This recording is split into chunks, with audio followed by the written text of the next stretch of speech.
for all to see, the signs we've lost our way. When we jail our heroes and applaud our villains and turn our hearts away. Like a silent choir, too scared to sing the anthem of a braver day. The Ballad of Dr. Bruce Paix.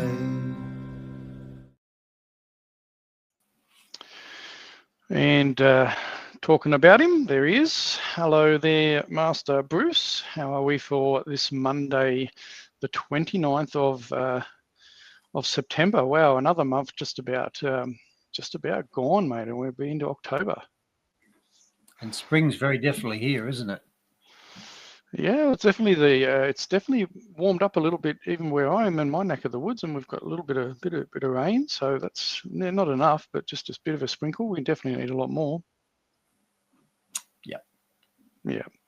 So am I going there today? I'm not coming too tinny. Let's see if people are hearing us nice and clearly. If we get some people that can just throw a good day there on Facebook and Rumble and X and wherever else you might be tuning in from, and we'll see whether they got those comments coming through loud and clear. Or we're coming through loud and clear and all that. It's not too distorted or staticky or whatever.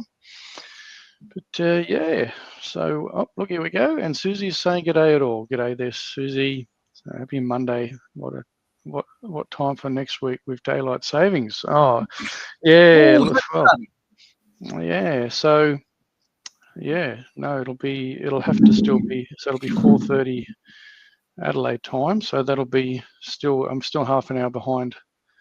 Yeah. So for Queenslanders, it'll affect a bit differently. I think that's half an hour for Queensland then as well, I think. So yeah, they don't. So it is that they don't change, so that's all right. Well, we can hear, everybody can hear us okay. So there you go. Yes, Sunday daylight savings back in again, eh? 3 hours. So Perth's always the tricky one because, like we've been like 9 o'clock, you start business at 9 o'clock on the eastern states, and like WA's like 6 o'clock in the morning. And if you're in like a telemarketing kind of center, you're like, picking up the phone at 9 and you're ringing, and you get WA and 6 o'clock in the morning. So not happy campers over there.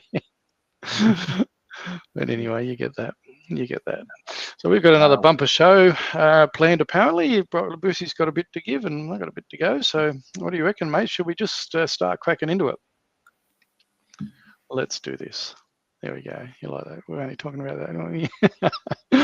Anyway, I recently shared on my Substack, Bruce, this little thing. It's one submission. This is a submission. Inquiry into the prevalence and impact of misinformation and disinformation which relate to climate change and energy, Bruce. And this was, I come across this because this was shared, and this is from it's called Page Research Center. This particular submission, it's number 140 on the submissions page. And obviously there's a lot of debate. You and I have talked about climate change a lot. It's a massive debate going on in regards to what is and isn't climate change and all that. So they've looked for submissions in regards to how to deal with mis and disinformation in regards to the foregone conclusion of climate change, because we know they own the science, Bruce, apparently. So so this was from Page. So I did a bit of a summary. So I've linked to Page Research Center as well, and the submission page, and just did a quick summary of it here on my Substack. But what I'll do is I'll bring people to the actual submission stage page here. So this is what it kind of looks like. So this is the submissions received by the committee, and there's a couple of hundred there, so people can go onto my Substack, they can click on the link and bring up all the submissions. And I encourage people to actually go through this list and have a good look, because there's obviously a lot of people are looking for more censorship and in regards to mis and disinformation, and there's obviously those that are speaking against, to say, well, actually the science isn't settled, settled, and we don't think we should be cancelled for speaking about it. So there's quite a few there, but the one that I had shared to me, like, so if you scroll down, you can go to like 500 per page, and I've gone down to number 140 here, the Page Research Centre, which was one I've come up with. So I'm just going to share that with you, and that was the submission from Page Research Centre. Now, obviously, they're going to the people that spruik, anthropogenic, global warming, all this sort of stuff, will say, Page is a right-wing kind of funded kind of thing. It's, it's all about, it's like Advance and, the Ian Plimmers who are all, invested in oil and gas and all that sort of stuff. But anyway, that's going to come regardless. But I thought this Page one was interesting. I wanted to mention it because it was linked to them being able to talk about the kind of funding that's there for the anti-oil, anti-gas kind of lobbies, right? So this was their submission, inquiry into the prevalence and impacts of misinformation and disinformation which relate to climate change and energy. And I'm just going to scroll down. There's quite a bit there. So, I encourage people, if they're really interested, to have a look at some of those submissions. This one is a quite lengthy one, but I'm going to scroll down to about page 18, where it sort of starts talking into some of the things that I wanted to bring up. Because you often hear about these lobbyists and that in regards to oil and gas and that, don't you? So this is Appendix 1, the Australian Organisational Funding for Anti-Coal Activity. So there's a list of all those, and it amounts to about $175 million. So this is anti-coal organisations, so Friends of Earth, Environment, Greenpeace, Nature Conservation Council. So there's quite a few there. And we know of late, obviously, the ex-founder, one of the co-founders of Greenpeace, is actually speaking up quite vehemently against this whole narrative. But the other one I found interesting was that they're really highlighting was Appendix 2, which is the foreign funding towards Australia for the messaging that comes into the Australian people, which is quite a fair bit, Bruce. As you can see there, this is where it starts. This is Appendix 2, foreign funding. 192,750. So there's quite substantial numbers here. KR Foundation, the Sunrise Project, 5.1 million DKK. So haven't done the exchange rate on that, but there's quite a bit of a sum going into there. But you scroll down and it just keeps going. This is external funding into anti-coal, anti-gas. So you have often hear people saying, that Ian Plimmers funded by bloody coal and gas and all this sort of stuff, right? But look at the amount of funding here. Look at these numbers, 1.4 million US dollars, Ocean 5. This is external funding into Australia to, and it amounts to about 108 million Aussie dollars. That's quite a substantial amount, don't you think, Bruce, of sort of messaging that goes into the media? We know that our ABC and others are constantly spruiking the agenda of the people mentioning this. So I just thought it was interesting for people to go and have a look for themselves. They can go to that submissions page. And as I said, I've linked it in my Substack, and it's submissions received by the committee, and you can see them all there. But Bruce, I'm going to be a bit controversial here, because when I was scrolling through, and look, there's this, I only come across this submission because I was really just looking down the list of who's put in submissions. And Bruce, I was really surprised, because when I come past one, I just thought, well, why would they be putting a submission in regards to around mis and disinformation? This particular group, it just kind of just thought, oh, okay, that's interesting. So I thought I'd check out the submission. And so it's actually this one submission, it's 120 Jewish Climate Network. And I thought, okay, well, what's the Jewish Climate Network want to put a petition in regards to mis and disinformation for climate change? So anyway, I checked it out, and just going to go through it here. So this is their submission. So, this talks about us. So the Jewish Climate Network was founded in 2019, motivated by Jewish tradition and values. Our mission is to harness the extensive capabilities and creativity of the Australian Jewish community to accelerate the transition to zero emissions world. So obviously they've now indicated to me that they are very well on board with the whole narrative in regards to climate. So they've just said that they're on board with a zero emissions world. And you and I have talked about this quite a bit in detail. So the submission here, the JCN recognised the underlying science. So because we've heard before that people own the science, don't we, Bruce? We've heard that, and need to shift Australian society from fossil fuels to renewable energy and storage as fast as possible, and welcomes the Senate's interest in addressing the prevalence and harm of climate mis and disinformation, Bruce. As a Jewish organisation with a diverse range of lived experiences, we also have seen the prevalence and rise of mis and disinformation that harms Jewish people. This submission focuses on the parallels between climate disinformation and anti-Jewish disinformation. Our organisation can offer a unique perspective on the techniques adopted in regards to the climate disinformation. Okay. The key point of our submission is that the mechanics of climate disinformation share strong similarities to the mechanics of anti-Jewish disinformation, as well as disinformation targeting other minority groups. So I just thought it was fun. I'll just quickly go down to page 6 here and go on a little bit more. There's quite a bit. People can check that out if they like. So it says here, some of the groups disseminating anti-Jewish misinformation and climate misinformation are also share harmful views towards Muslim communities, as is characteristic of far-right white nationalist ideologies, Bruce. Therefore, we argue that deeply studying the mechanics of how specific groups perpetuate anti-Jewish disinformation is likely to help protect a range of minority groups that are essential pillars of Australian society, as well as preserving the quality of political and social debate around climate and clean energy.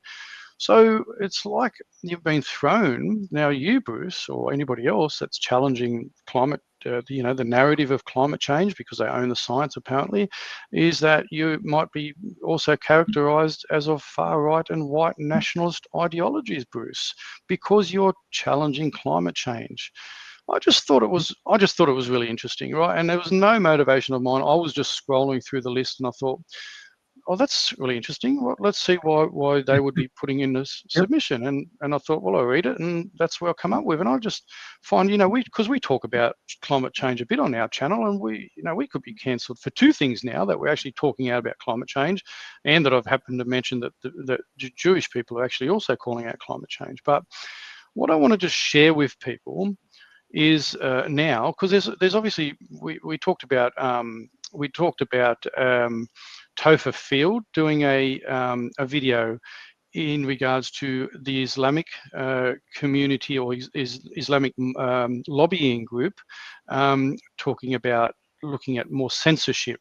And obviously there's other videos in regards to all these lobby groups that want to stop, communication and want to stop our freedom of speech for lots of other things. So, and these lobby groups have a lot of power. But I just thought it was interesting. I'll play this again because it's really important, because we know this is where we're at. And this always gets a run quite regularly, but I want to play it, right?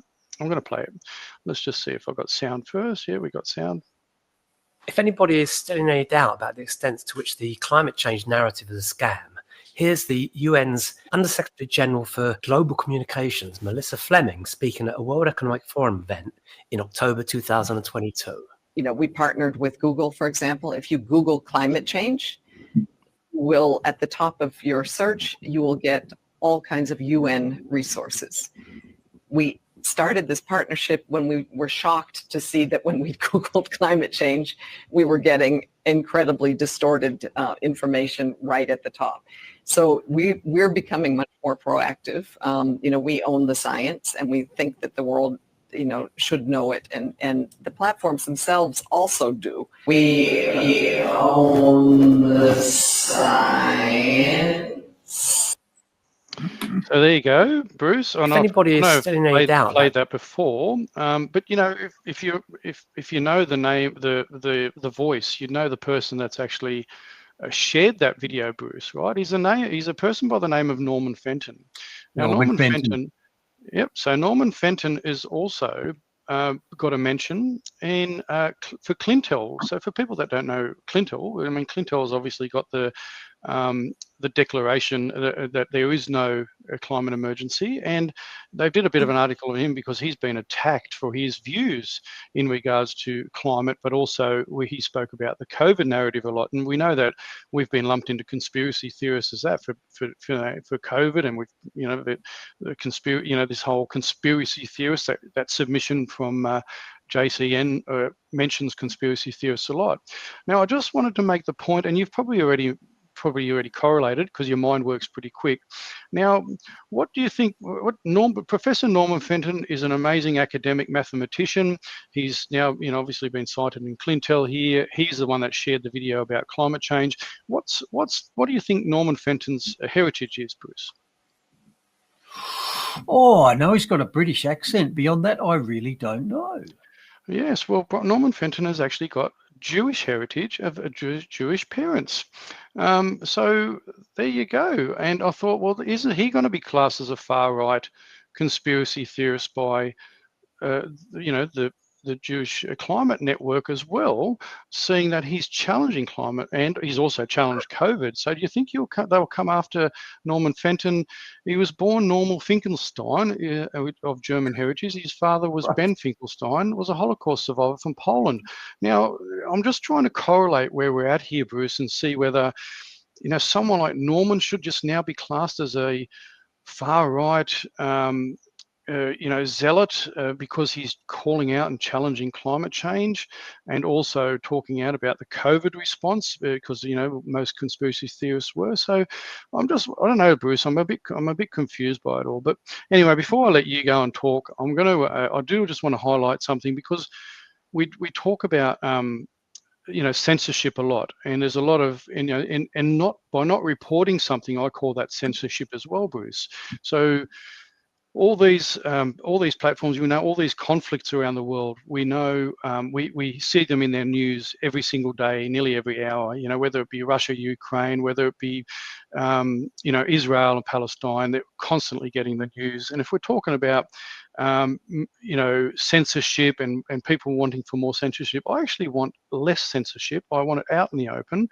And one of the reasons is, Bruce, is because as a Christian, it worries me, and we've actually had an atheist speak out in regards to what's happening with Christians around the world. Now, Bill Maher has delivered a surprising moment on air as he calls out the slaughter of Christians in Nigeria that the media refuses to cover.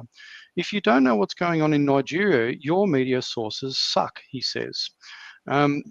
You are in a bubble. I'm not a Christian, he's an atheist, but they are systematically killing Christians in Nigeria. They killed 100,000 since 2009. They've burned 18,000 churches. They are literally attempting to wipe out the Christian population of an entire country. Where are the kids protesting this, he asks. And this is it here. The fact that this issue has not gotten on people's radar. Right, no one's talking about it. It's pretty amazing. If you don't know what's going on in Nigeria, your media sources suck. You are in a bubble. And again, I'm not a Christian, but they are systematically killing the Christians in Nigeria. They've killed over 100,000 since 2009. They've burned 18,000 churches. This is so much more. These are their Islamists, Boko Haram. This is so much more of a genocide attempt than what is going on in Gaza. They are literally attempting to wipe out the Christian population of an entire country. Where are the kids protesting this? Yeah. Thank you. Thank you. No one will talk about it. So there you go, Bruce. That is that. And that is my little rant over. But I just want to make the point, I don't actually care if you're a Christian. I don't care if you're an Islamist, a Muslim, a Jew, a Zionist, or whatever color or creed, whatever you come from. I do not want to be censored. Information is, and always should be, see the light of day, and sunlight is the best disinfectant. So I don't care what your heritage is, what problems you had in the past over the last 100 years, what your ethnicity is, whatever. Stop with this BS trying to censor and shut the voices of Australians down because it doesn't fit the narrative. I've had a gutful of it, and I'm going to call out anybody that wants to censor. And I don't care where you come from. I don't care what your religious ideology is, whether you're Christian either. I don't care. Stop shutting down debate. People have had enough, and it's got to stop. Yep, I agree with you. I'm a free speech absolutist, and much better to know what people are thinking by letting them say it than to force them into the shadows and be unaware of what's going on. Much better. Yep, 100%. 100%. Sunlight's the best disinfectant. Let people talk. The town square will sort out you know, the crap from, you know, the wheat from the chaff or whatever it is, right? The town square will do it. We don't need government or big lobby groups getting involved to shut down people's voices because it doesn't happen to be fit your narrative. So there you go. And of course, governments are the biggest offenders here, including our own. And look at the directions we're heading in, the directions the UK is heading in, Canada, etc. We've got an e-safety commissioner who's increasingly attempting to censor what we can say online. Governments are far and away the worst offenders here, and they need to be, because they're the biggest threat to the people. They have to sell the people on the, you know, government is your benign parent and look after you. And if the people start questioning it, people like you and I, that's why I label myself enemy of the state so often, because I am. People are onto them, and people who speak out against it are mortal enemies of the state. That's why they will censor us. Yep, absolutely. And anyone And can follow. It'll get worse. It will get worse, and that's why stuff it. I'm going to continue to speak out about it. I don't care who it is, whether it's a big lobby group or whether it's government. Nope. Until they take our platforms off, you know. And we know, look, we talked about it earlier. Rumble isn't as free speech anymore. Like, you know, there's a couple of videos on there that were kind of, you know, censored and not able to play because they've had tickets put on them. So yeah, it's all across the board. But we'll keep doing what we're doing. And I'm reminded of Jacinda Ardern during COVID saying that she wanted the government to be the single source of truth. Well, look at Albo's little comments. He doesn't want any populist, you know, political parties, you know, stepping up towards Labor. He wants to put in place a mechanism where he's in power for the next 10 to 15 years. How dare any other sort of centre-leaning party comes up because they just want to Labor far right, you know, no matter what it is. So, but anyway, there we are. That's my little random. Do what Dictator Dan did in South Australia. In Victoria, anybody you don't like, we'll just label them Nazis, and then we'll make Nazis illegal because everyone knows that's bad, right? Mm-hmm. Yeah, no, well, that's just it. They just label us all Nazis, mate. That's why they like to do it. You climate change denier, you're a Nazi, and Nazis are illegal. Everybody knows that. Yeah, how dare I? You're out there. Yeah, see you later. Yeah, crazy stuff. You're a Zickerheit. Climate change, yeah. Climate's been changing forever. Yes. Anyway, over to you, my friend. I've got that out of my system.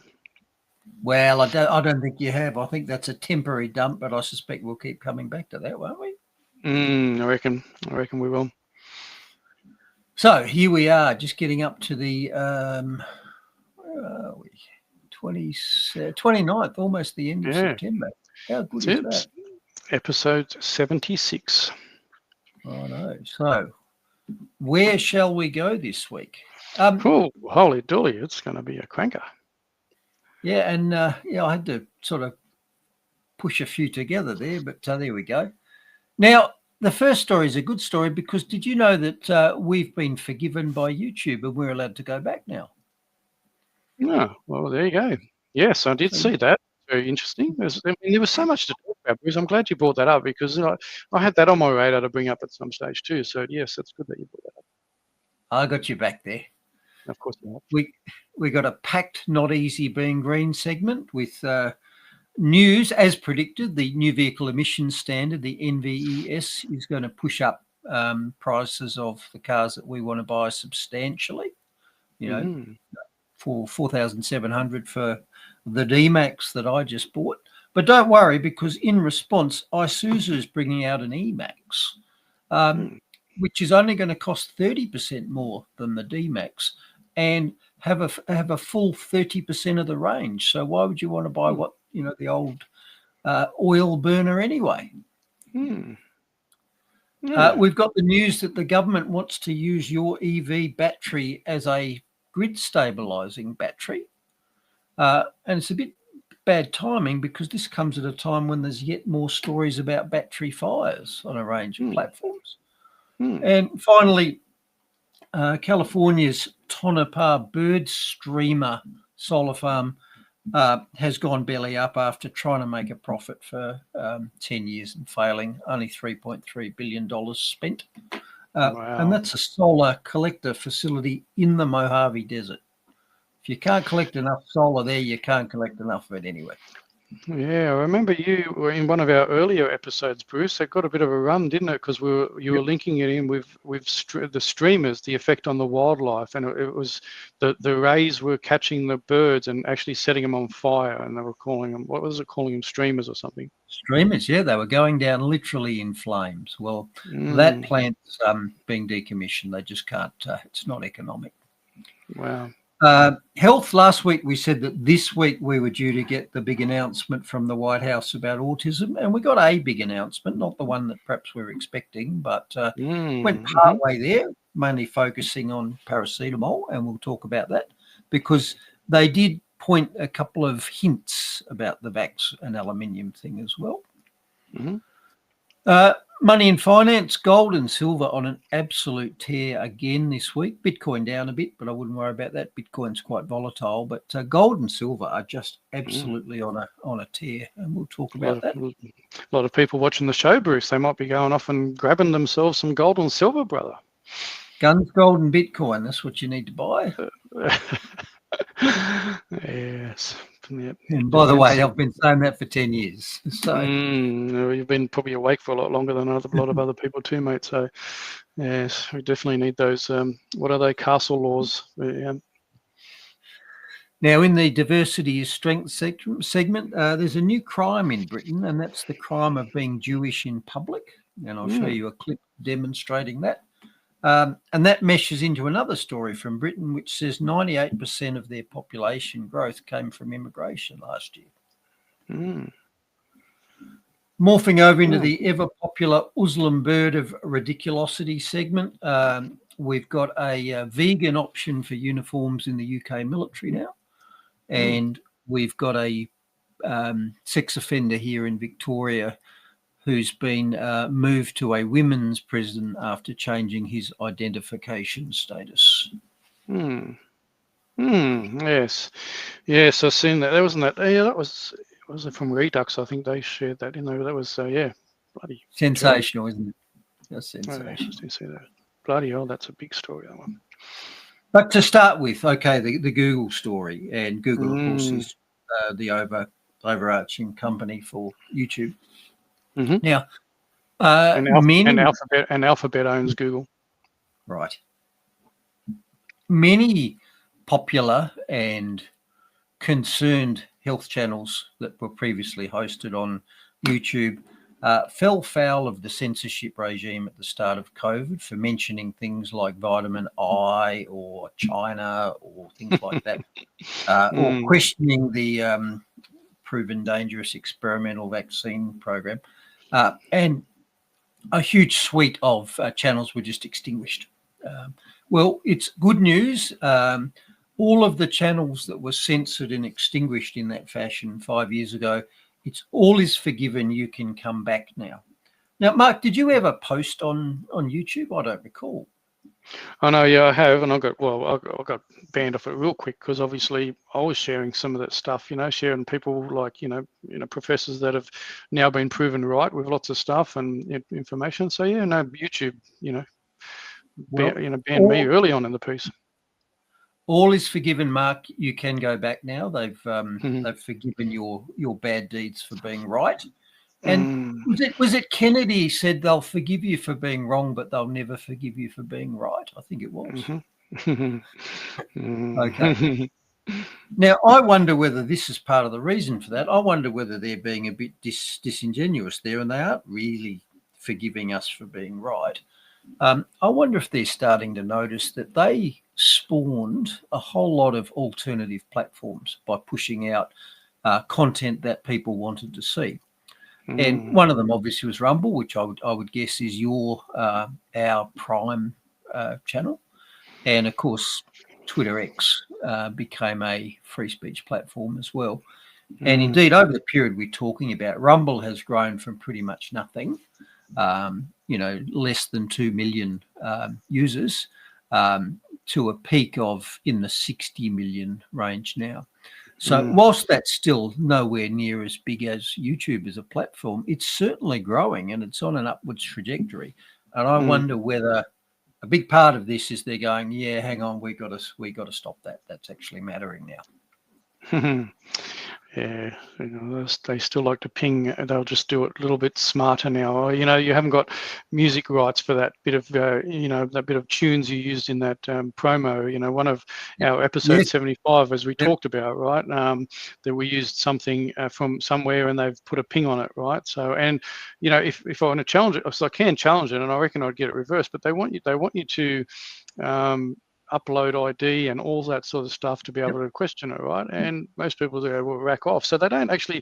They've changed it, Bruce. They said, "Oh yeah, no, we'll drop the standards a bit in regards to what we're letting on. But if we do ping it, we're going to make it real hard for you to be able to bring it back." And you'd be aware, of course, that they don't even publish what their guidelines are. If you get a content strike, you don't even know what you did wrong. And they won't tell you. No, they won't. No. Anyway, probably one of the biggest test cases for this was Alex Jones, who re-uploaded a single show, and it got taken down in less than 12 hours by YouTube. So it sounds like not everybody's been forgiven by YouTube. No. It's all just tokenistic, mate. It's all tokenistic. So Alex did a bit of a segment on that in his show and said, I bet this doesn't last 24 hours, which it didn't. And when that obviously very public because he's got a large audience as well. And apparently when questioned, Google said that they needed to clarify that this invitation for channels to return represented a pilot program. So, of course it does. Yeah, it's not a real thing. It was just a tiny little, pilot. Well, you have a look at it though. I mean, Alphabet controls is the head company of Google, right? Google controls algorithms and what you see all through COVID. Google controlled that. And YouTube controlled what you could see on there. They pretty much had the market. And as you see there with those figures, 2.7 billion monthly active users as of 2025. They've got the market, right? And so they can control the narrative. And as they do, it's the same as bloody BlackRock and Larry Fink and all those people can all control the narrative of corporations. I'm going to say they can attempt to control it because 832 tends to squeeze around and find ways. There's little pathways. One of my great hopes or reassurances with the whole increasing world tyranny is that the wise rulers who think they control everything always fall over because they simply don't. It's too complex, the system, and it always falls over because they just don't know everything and they can't. Yeah. And that's people becoming smarter about what they share and how they share it. Like we only talked about the other week, didn't we? Talk about the other week about the phones listening and all that sort of stuff. We talked about that last episode, didn't we? Yeah. Yep. Righto, shifting gears, the ever popular Not Easy Being Green segment.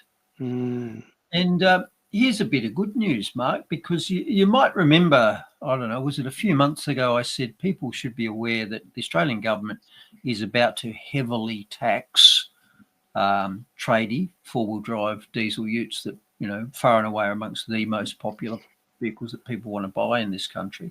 Well, because people are too stupid to buy what they should be buying, they're going to introduce this new scheme to make it harder for us to buy what we wanted to buy. And that was the NVES, the New Vehicle Emissions Scheme. And basically what that did is that took a snapshot of the number of carbons that your vehicle produces now. And in 5 years' time, that has to halve. And if it doesn't halve, then there's a tax penalty applied to every unit of that vehicle sold, and that goes to the manufacturer, and the manufacturer obviously passes it on to you. So Isuzu will either jack the price of their car up to pay that penalty, or they won't sell you the car. So that's the plan. And to understand how batshit crazy this is, we have been making diesel engine cars or combustion engine cars for over 100 years. Cars are what's called a mature technology now. There is no physics breakthrough that will enable that car to halve its carbons in 5 years, because that means to double its fuel efficiency in 5 years. It is utterly impossible. And anybody who knows anything about engineering knows that it is utterly impossible. So all this system is going to do is it's going to take away the cars that Australians want to buy. And we're starting to see that already. So Isuzu are really screwed here because they only basically sell 2 cars in Australia, the D-Max and the MUX, which is the SUV version. They can't sell or push their little econo car because they only have 2 models in it. This isn't what Isuzu does. So they can't shift their consumers into something of lower carbons because they don't have anything to sell. It's this or nothing. Anyway, their attempts to counter this new government program, they've done a couple of things. They're introducing a new model with a new engine, which is smaller than the 3 litre, although it'll still be available, but bigger than the old one. And they've reintroduced the infuriating idle stop technology, which I've talked about in the past. Idle stop is that thing that shuts your engine off at the lights 3 seconds before the light goes green and you're ready to drive off again. In my usage, that is utterly useless because most of my driving is long range running and I don't stop at lights anywhere. You know, in fact, what's today? Monday. So Saturday, I drove 500 kilometres. I think I stopped once and that was for fuel. And Sunday, I drove 600 kilometres and again, out and back. So that was all highway running. Okay, so I will get no benefit from a system that shuts my engine down at the lights and then restarts it because in 1,000 kilometres of driving, I reckon I only stopped twice. So utterly useless. But if you have this system in your car, you need a heavier duty starter motor because doing a lot more starts. You need a bigger battery.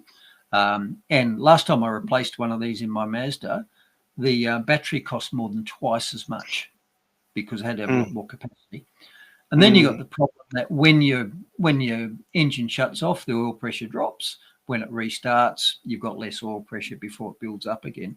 So it increases engine wear as well.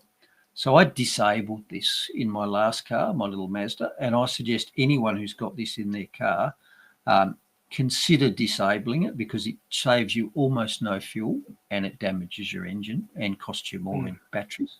And the only benefit of this is that in the official testing, the fuel efficiency testing, where they run it through a cycle that simulates start-stop as part of it, in the testing, you'll get a slightly better result if you've got this.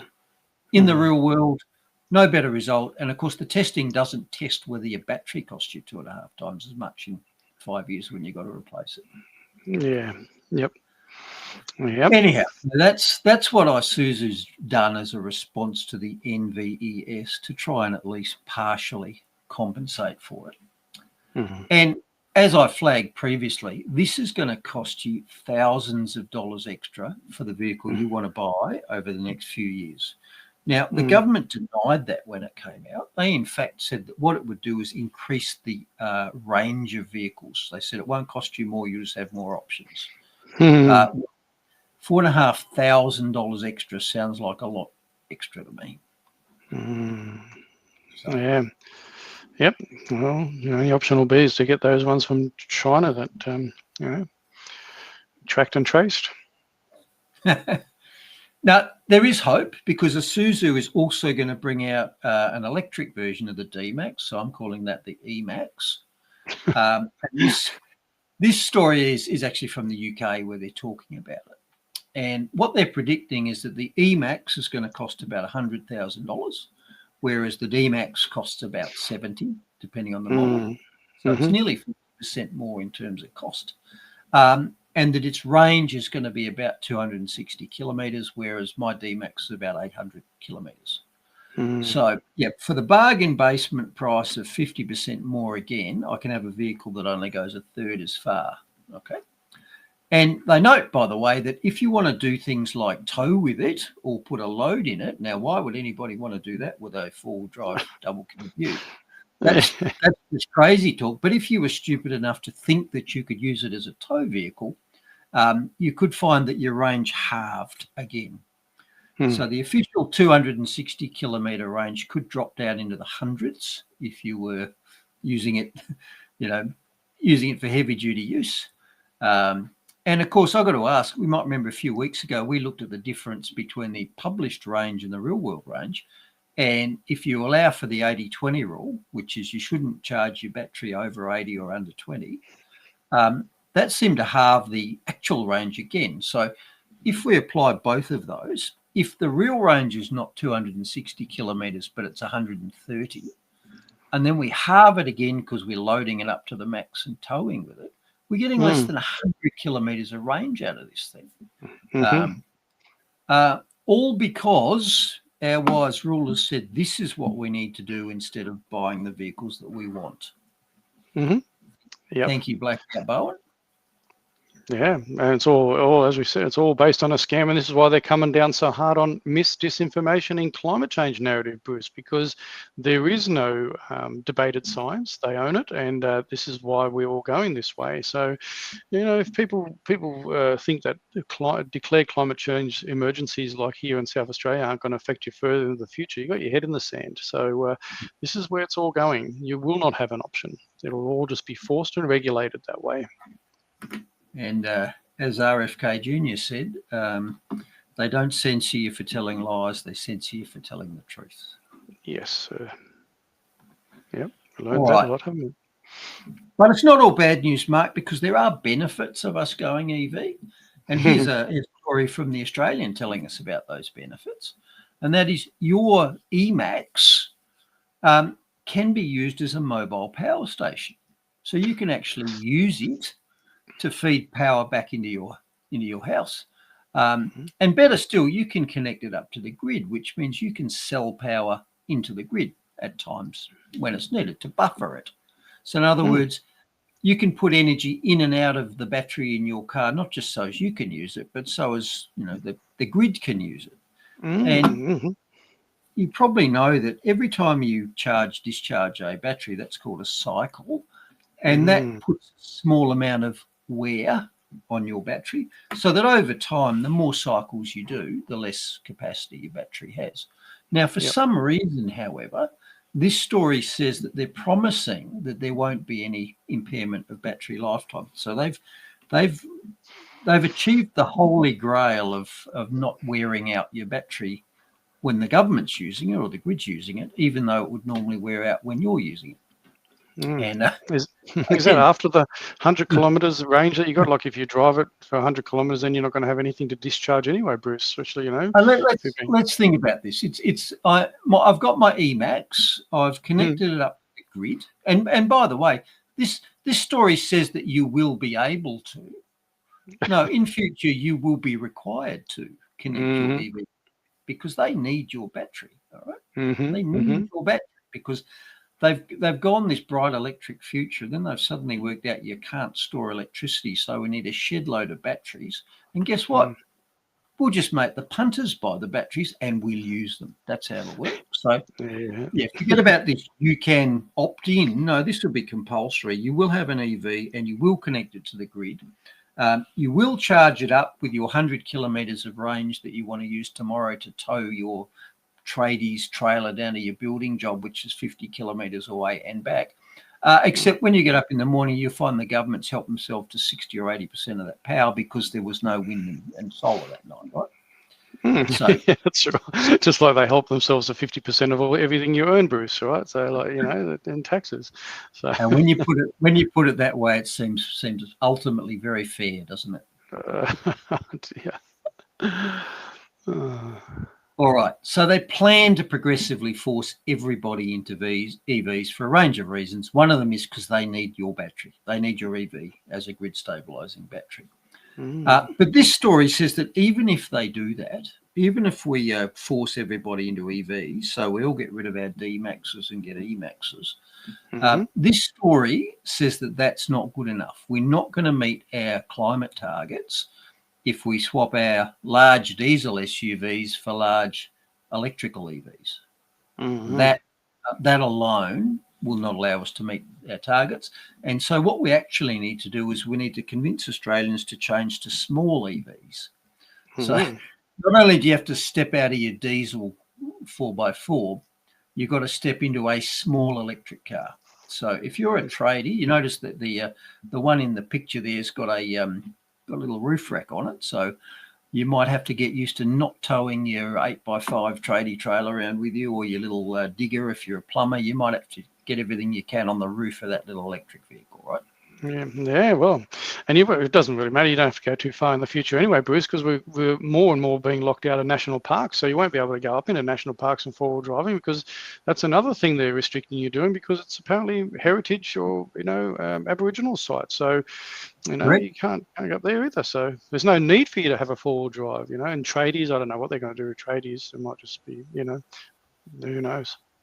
Well, they only need 15 minutes range in their new 15-minute cities, don't they? Well, that's right.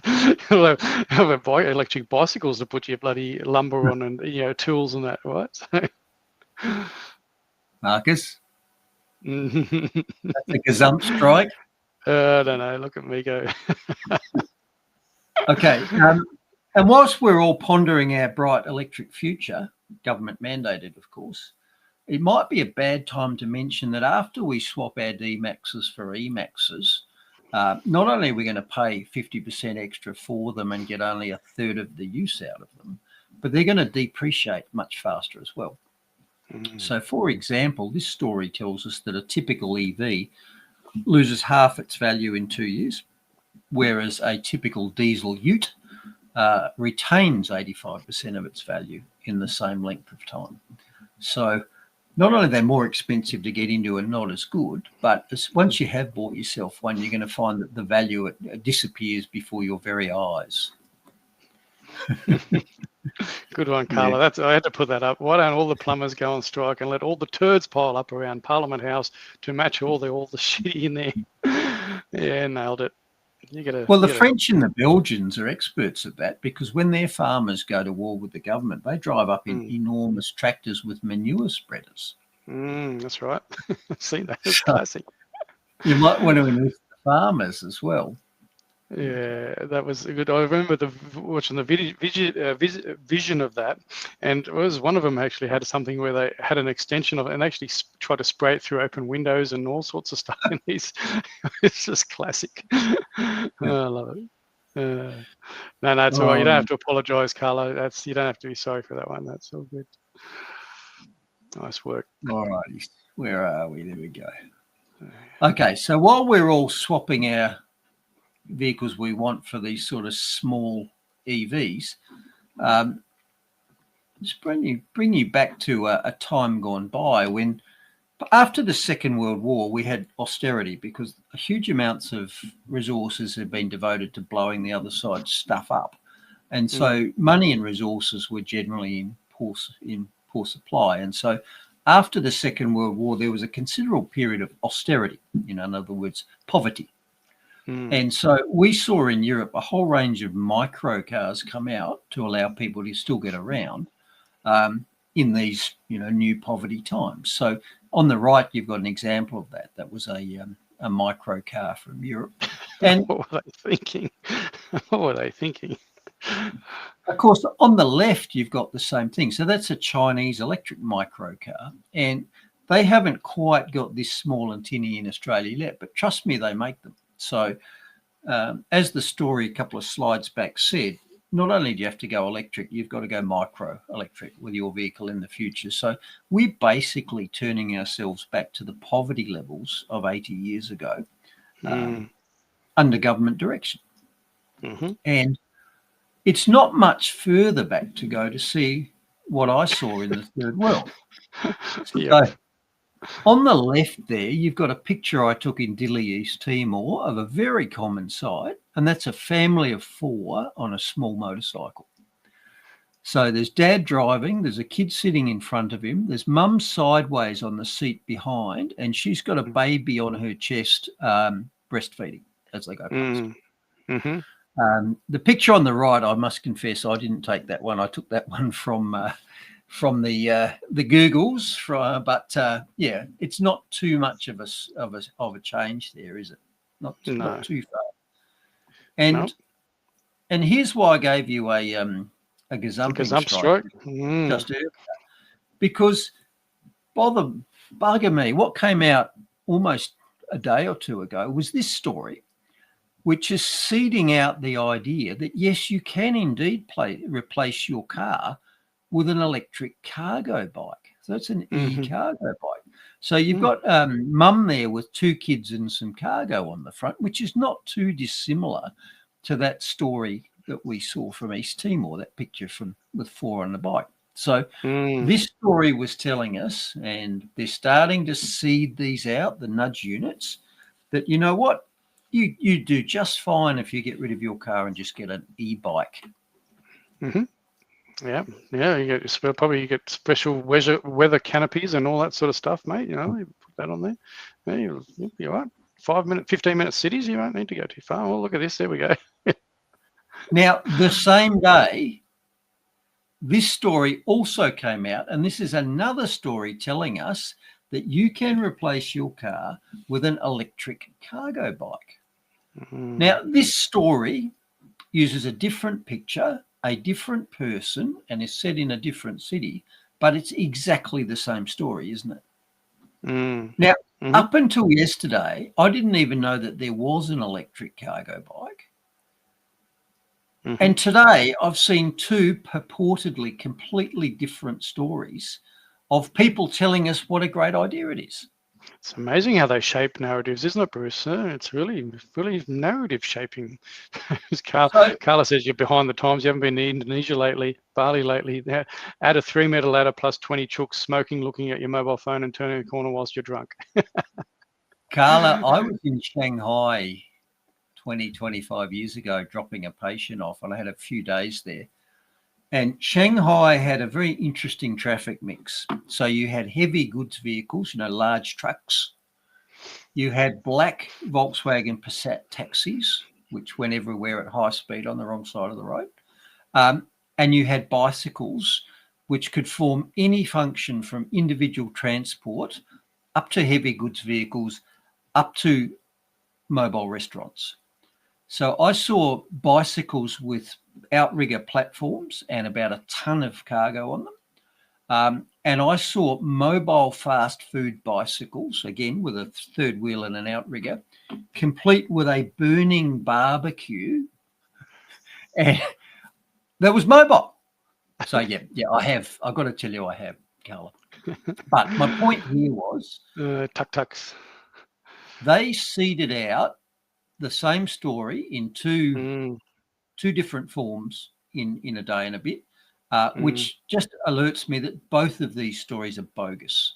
These are AI generated. And look, no doubt there were 10 variants of this, all with a different person telling you how great it is in a different picture in a different city. It's all bogus. It's all AI. It's all nudge units. This is not real. They are just trying to seed the idea out that this would be a great thing. Straight from the WEF headquarters, Bruce. Straight from the WEF headquarters. Yes. Now, in another battery-powered story, and it might be a bad time to mention this given we're adopting this bright electric future, Emirates Airline has banned battery packs and power banks from their aircraft, although it's only some of them. So why are they doing that? And, we flagged this a while ago. They're banning lithium batteries, power banks in particular, from their flights because of the exploding, no pun intended, incidents of lithium battery fires. So with the US FAA, the Federal Aviation Association, telling us that in 2025, which is only, 3/4 done, there've already been 34 lithium battery related incidents in flight, which is a 400% increase on last year. So Emirates is not only going to limit what you can bring aboard, but they're going to stop you putting in the overhead lockers. Already, you're not allowed to leave them in your luggage. So you're going to have to carry them on board, and you're going to have to put them in the seat pocket in front of you or in your bag. And the reason for that is so if you do get a fire, it's accessible, rather than it setting fire in the baggage hold and destroying the aircraft. And there's been examples of that. They're going to be able to at least find it because it's in the cabin and maybe drown it. Crazy stuff. Yeah. And you might remember, of course, exactly this happened on a Virgin flight on descent into Hobart quite recently, where they had a lithium battery fire in an overhead locker, and they had to fish that out and drown it aboard the aircraft as it was on descent. And that aircraft was not destroyed, but clearly the risk is there. It's happened at other times. Yep, absolutely right. Yep. So be interesting how many horsepower an EV has. Well, actually, it wouldn't be too hard to work out because a horsepower is about 750 watts or maybe 800 watts. So, divide kilowatts by 0.75. It'll tell you how many horsepower it is. Well, there you go. Yep. Well, they've proven Tesla. I mean, Elon Musk's proven that they've got the get up and go to beat a lot of other cars. So, they do move pretty quickly. They just don't have long distance. Yeah. And that, not everything's bad about EVs, which is why people should be allowed to choose them if they suit their use. But they're not great for everybody, and they therefore shouldn't be mandated by government. 100%. Yep. Especially tradies, people trying to, keep the country going and other things. Now, in another related story, and might be bad timing given that we're all trading in our combustion engine diesel D-Maxes for e-bikes, you won't be able to take some of your e-bikes in the train in New South Wales from now on. So New South Wales Rail have reported that they're banning some e-bikes from their trains. Which ones are they banning? They're banning what are called converted e-bikes. That's where you've added an electric propulsion system to a conventional bike. And that doesn't mean homemade. You can buy these sort of commercial clip-on kits to do that for you. And the reason they're doing that is because of the fire risk. They said there have been dozens of incidents where these things have led to fires. And in fact, the New South Wales fire brigades have said that there have been 77 incidents of fire in these things this year, with about a quarter of them or a fifth of them resulting in injuries. So that's a little bit of a wrinkle in the bright electric future, I guess. Yeah, and I don't doubt though some of those figures would be suppressed as well, Bruce, because the government likes to withhold actual data from people, don't they? So wonder how much of those when it becomes inconvenient, the data all of a sudden isn't available anymore. Will they change things about reporting, maybe, Bruce? Yeah. Now, I'm just going to remind you as to what a e-bike fire looks like. It has emerged of the moment an e-bike burst into flames on the side of a road at Port Stephens. The ordeal frightening residents. Message about the dangers of lithium-ion batteries. Burning with a bang, as sparks fly over and over. This was the scene of a frightening e-bike explosion on Galoola Drive in Nelson Bay shortly after 7 p.m. last night. We heard some sort of like firecracker sounds, and when we looked over the fence, we noticed there was an e-bike on fire, lighting the gutter. David Zeisser was there, witnessing the ordeal. He ran outside and called emergency services. My friend has a CO2 fire extinguisher in the garage, which is a fairly large one. He took that and tried to extinguish the fire. It extinguished, and within 15 seconds, it reignited and started exploding again. Firefighters soon taking over. Authorities have told NBN News the bike owner had left the scene and that the battery was unregulated. It was confronting to see that sort of amount of explosions from a little sort of e-bike. You wouldn't expect that.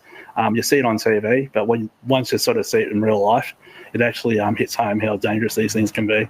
Firefighters say incidents involving lithium-ion batteries are becoming far too common. I think people just treat a bike as a bike, and a bike with a battery in it, once it takes a hard knock, that compromises the battery and it just sits there, and at some point it will fail. And they want these images to serve as a warning. If the battery has been compromised, damaged in an accident or dropped, replace it. Don't use the battery again. Only use charging units that are designed for the battery you have, and the smoke that's released doesn't just choke you, it's combustible, so it will explode into fire as well. Lauren Evans, NBN News. There you go. Well, they'll say, oh, it was just an unregulated battery. It wasn't, the real deal, and it was because of that, and they'll just minimise it. Yeah, let's pick up a couple of points that were made there. So, first off, the neighbour had a CO2 extinguisher. So that's the extinguisher you saw there. They will not put any electric battery fire out, because the reason electric batteries burn is because they're damaged, they're short-circuiting, and the short circuit gets hot. That's why a fuse blows. So in this case, I'm surprised it went out at all, because burning batteries create their own oxygen heat and will burn underwater. But certainly in this case, even if you do put it out with your extinguisher, it just reignites again. And that's the problem with battery fires. A damaged battery will continue to reignite itself until there's no electricity left in it, because it's damaged, and that's a short circuit. So I was a bit surprised to see the New South Wales Fire is also wandering over the CO2 extinguisher there, but it may be that the battery had almost discharged itself and burned out. Now, the other thing is the fire service spokesman there said that be careful if your battery's damaged, be careful with your charges. Look, that's fine, but there are also examples where new batteries have burnt. We've seen new vehicles in transit on ships that have burned, and we've seen many a electric vehicle fire which has not been on charge at the time. So this is a ubiquitous risk because of the very nature of the battery. It's not just confined to cheap Chinese batteries or damaged batteries or batteries that have been overcharged. Can happen at any. Yeah, Maria makes a good point there, because you'll see it'll be organisations, businesses, we see already, people putting restrictions in regards to parking EVs in parking stations.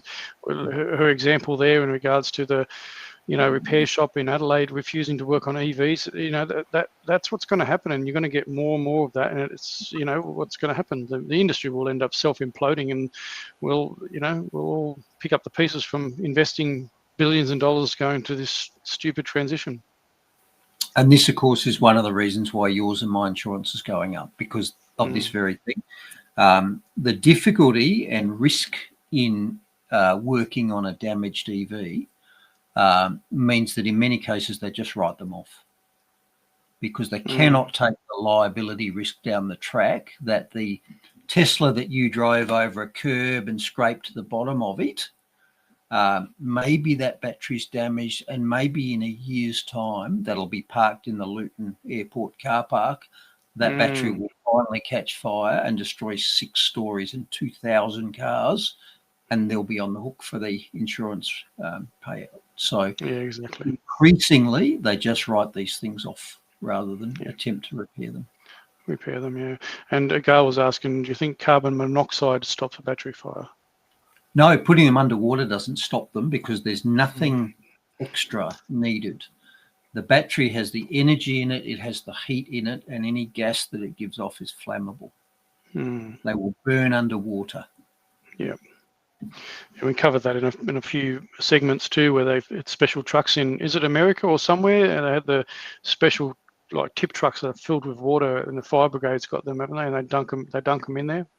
That was in Europe. Yeah, they got basically a large skip big enough to put a car into. Mind you, the practicalities of putting a car, like EV, into it whilst it's flaring like that bike, that you just can't handle it. And what if it's in a car park or somewhere? No, that looks nice, but I don't think that's a real world solution. Very impractical. Yeah, that's right. Righto. And did I mention last week that I regard the battery fire risk so much that I've actually installed a separate charging shed on my property? So if I have a battery fire, the only thing I lose is the charging shed. I don't lose my main shed or my house. Yeah. I think I did Very mention wise. that. You did. Very wise. But then again, I'm only a fireman, so what do I know? Yeah. What do you know, Bruce? What do you know about a lot of stuff? All right. Now, it's quite a big Not Easy Being Green segment, and there wasn't much last week, but there's quite a lot this week. So we mentioned this in the start. So California's Ivanpah solar factory was touted as being a world-leading example of new technology. Rather than having a huge number of solar panels which captured the solar rays and turned them into electricity, this plant, which was in the Mojave Desert and cost more than $3 billion to build, had a vast array of mirrors which reflected the sunlight that it fell on them up to a central point. And it consisted of 3 modules, the same, and you can see them there. And at that central point was a large block of molten sodium chloride, molten salt, at hundreds, if not thousands of degrees. So that heat, I think, was then used to generate steam. So it was a different way of capturing solar energy rather than using solar panels to directly convert it. So that was touted as being, a revolutionary technology. Only problem is it didn't work and it had problems. And it became notorious for setting birds on fire, the so-called streamers, because all of those mirrors reflecting the radiation, the heat up to that central point, those central points glowed like a light. Even during the day, they were like a bright light globe. And this attracted insects, as we know. Insects are attracted to light, and the insects attracted birds. And so the insects and the birds would fly through these infrared rays because they're invisible and catch fire and go down in flames in flight. At a rate of, believe it or not, 150 birds a day. That is 5,500 birds a year were being fried by the 3 modules of this plant. And of course, there was the sister plant as well. So there was Ivanpah and Tonopah. So the other plant's already being decommissioned as uneconomic. They just can't make it work economically. And this one is being decommissioned for the same reason. But I do make the point that for all the reasons you might go green, saving the planet or saving the environment is not one of them, because these plants were frying in flight thousands of birds a year. Yep. So it's the Greens are hypocrites, and for whatever reason they're doing this, they're not doing it for environmental reasons. Let's just be clear. No, we've talked about that before too, about all the different projects that they don't care about the landscape or the environment or the animal life or whatever. It's net zero at all costs, regardless of anything. And that, I'm pretty sure a lot of people, like manufacturers, made lots of money out of all that equipment that set up those plants, and so they all got their money. But I don't know if it was all private investors though, Bruce. I haven't really looked into that, or whether it was subsidised heavily by taxpayers in that country. Yeah, no, I believe it was a government project, so it was a big signature project for government. So yeah, so great, isn't it? Like so many of them, a lot of OPM gets burned, and there's no benefit at the end. Just a smoking pile of birds, apparently. Yep, exactly right. Yep, it's for the greater good. You just have to pay. Right. Okie dokie. Now, here's an update that we've been waiting for a while. This is the update on the ACT's electric fire truck. And we discussed this a while back when it came in, and I said, I'm a fireman. The whole idea appalls me. Fire trucks work pretty hard, and it's hard to predict what tasks they'll get. And the idea that you could run a fire truck on electricity was just batshit crazy. Nevertheless, the ACT wanted to virtue signal, and they had Australia's first electric fire truck commissioned there nearly 300 years ago, 800 days ago. And this report says that it's actually been out of service for 85% of the time since it was introduced. Good investment. And it's a cheat vehicle anyway. It's not an electric fire truck. It's a hybrid fire truck.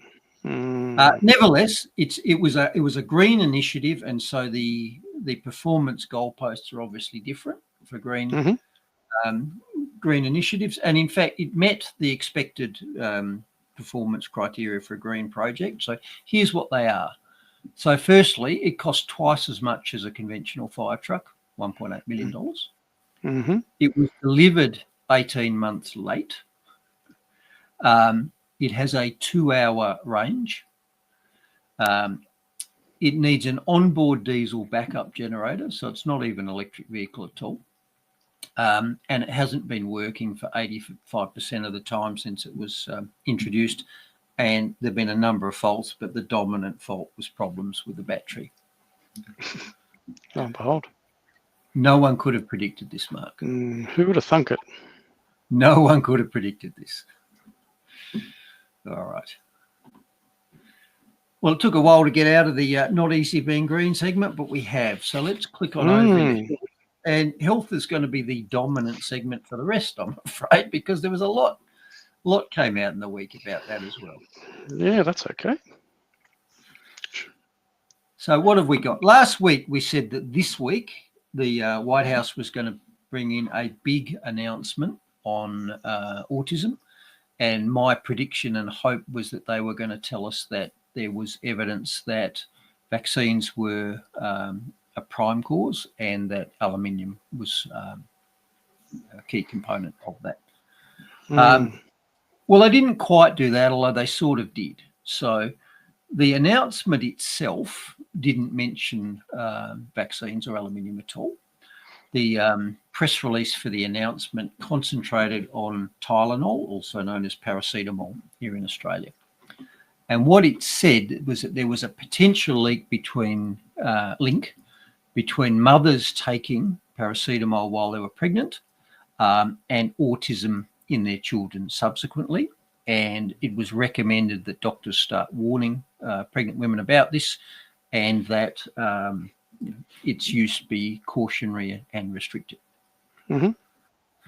So whilst the press release the text of it only really talked about Tylenol, didn't mention vaccines, that was the written press release.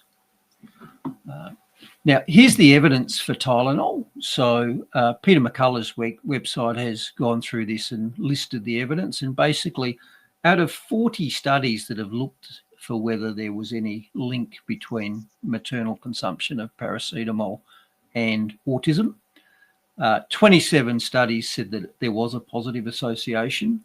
9 said there wasn't. And 4 said that it was actually good. So of 40 studies, 2/3 said there's a risk, and the others said either it's not a risk or it's good. So there certainly is evidence. And by the way, science, it's not, it's not the number of scientists or the number of papers that say one thing or another, but there is clear evidence that paracetamol is linked to subsequent autism in kids. And that's important, and that's what the main substance was.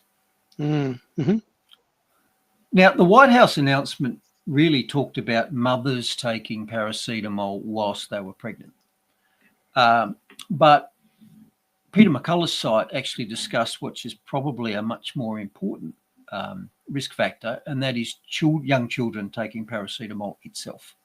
And they, for example, cited this study which said that children who were given Tylenol, paracetamol, after their MMR, measles, mumps, rubella vaxes, were about 6 times more likely to get an autism diagnosis subsequently. So that's huge.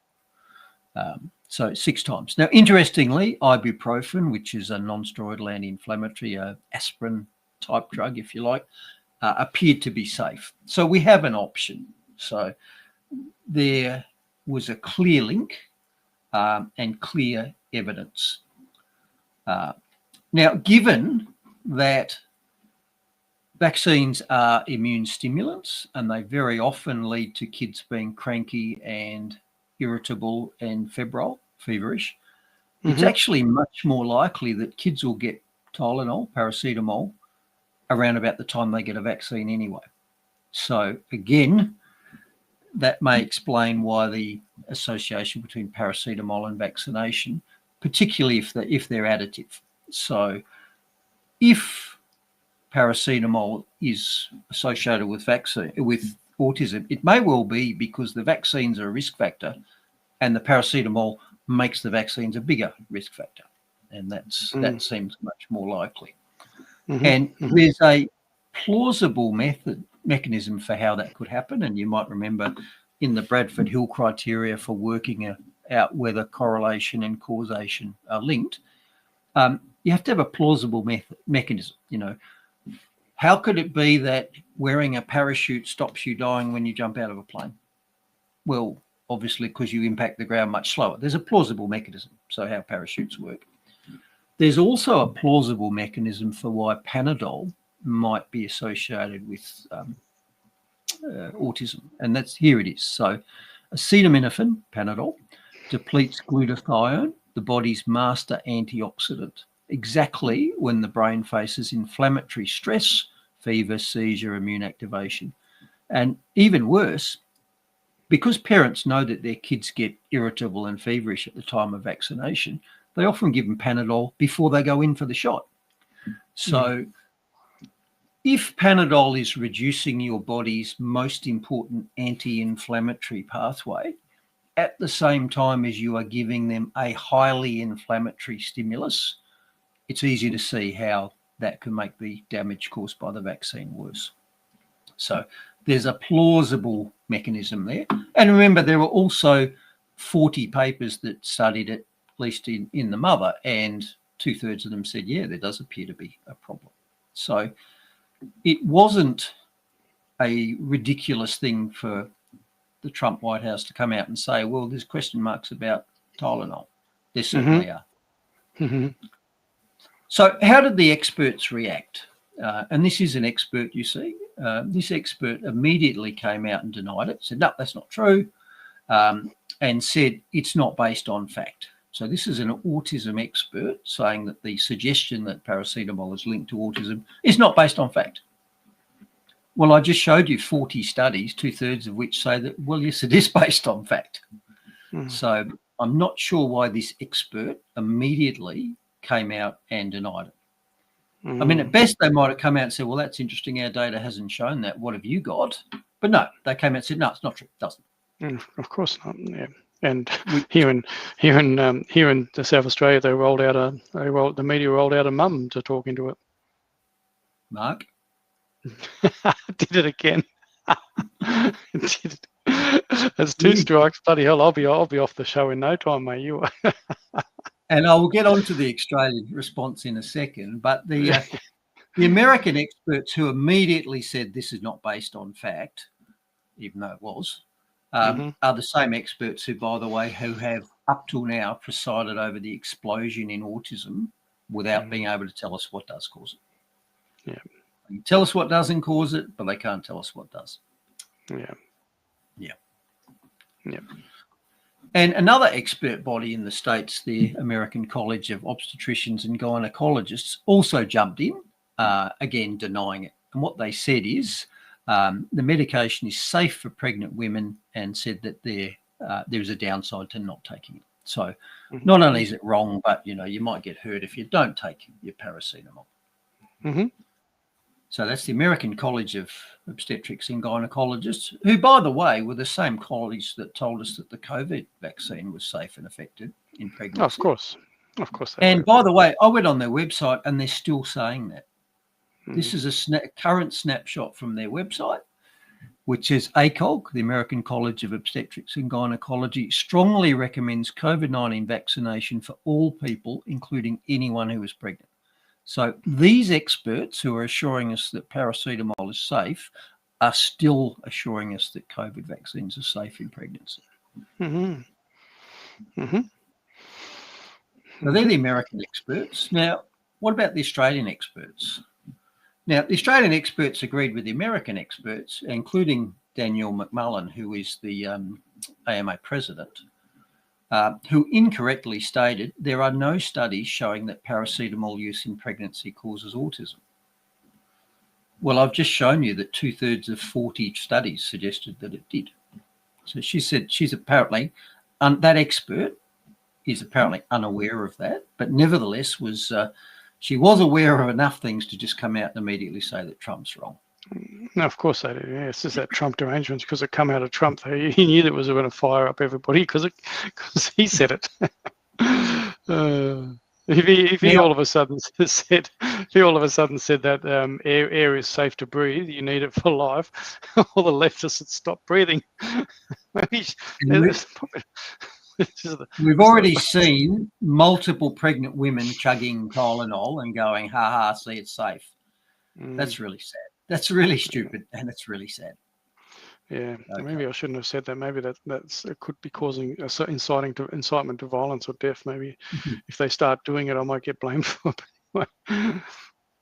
You won't get a YouTube strike, I hope. Mm.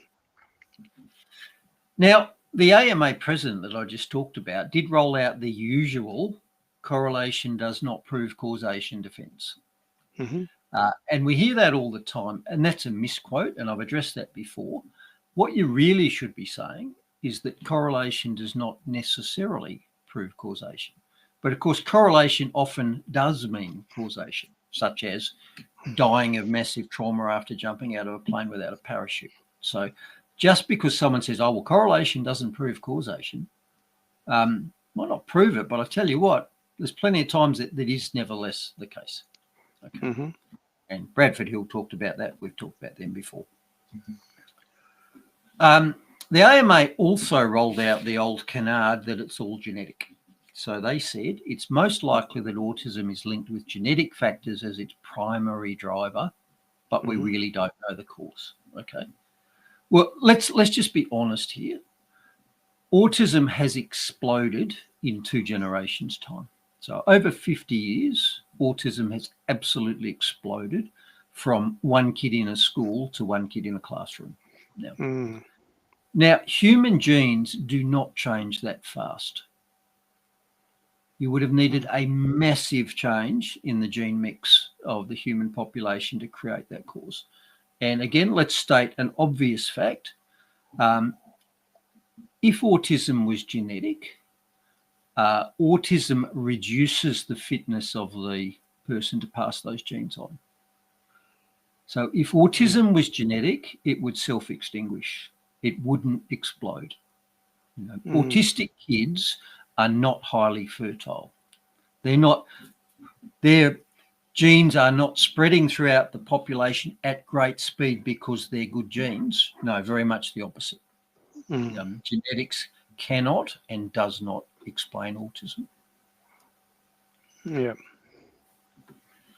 Now, speaking of the Australian AMA, which we've been talking about up to here, they also pushed the COVID injections on pregnant women as well. And here's what they said. COVID-19 vaccines have been demonstrated to be safe and effective and are recommended for all people aged 5 years and over. Pregnancy is not a valid reason for exemption. Wow. So the Australian experts and the American experts are both in lockstep, and they've both been proven to be catastrophically wrong over the last 5 years. Nevertheless, they've got the chutzpah to immediately come out, and rather than say, that's interesting evidence, let's look at it, they've immediately come out and said, no, that's wrong, it's fine. Same as they did with COVID. Well, as you've mentioned in the past, the compensation for the harm that they've done would be so astronomical it would actually just cripple countries if they had to pay people a compensation for all the harm and the decisions that they'd made. And obviously, pharmaceutical companies don't care because they're immune apparently. It's going to cripple countries anyway. The actual disease itself is going to eat everything, I'm afraid. Yep. Okay, which just reinforces what I've said before. You must always check the work of experts. Do not trust experts. Always check their work. Yep.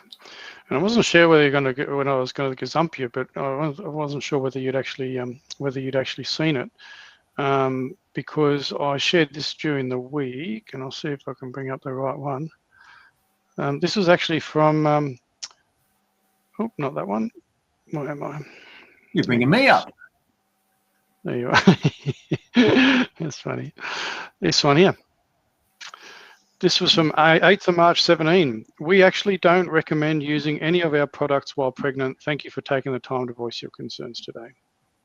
Yeah. And look, I don't know if that's true, but I have seen also previous scientific papers from institutions that would generally be regarded as reputable, not by me, but for example, Harvard, going back more than 10 years saying the same thing. It appears that Tylenol is linked to autism. So this is not new, and it's not a Trump thought bubble.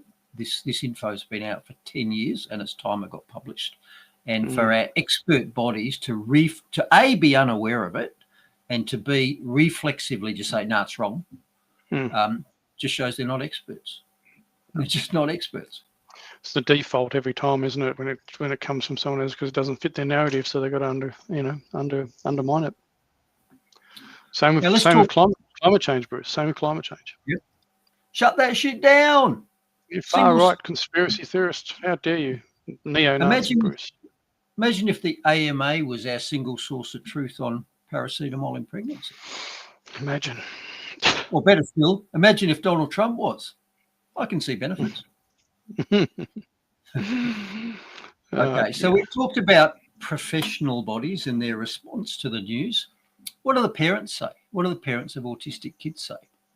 So this mother, Australian mother, was quoted as saying the following. She said that she felt scared. Trump's announcement made her feel scared. She said that it felt like a down spiral into eugenics, and it was dehumanizing. Now, none of that even makes sense to me. No. None of that makes sense.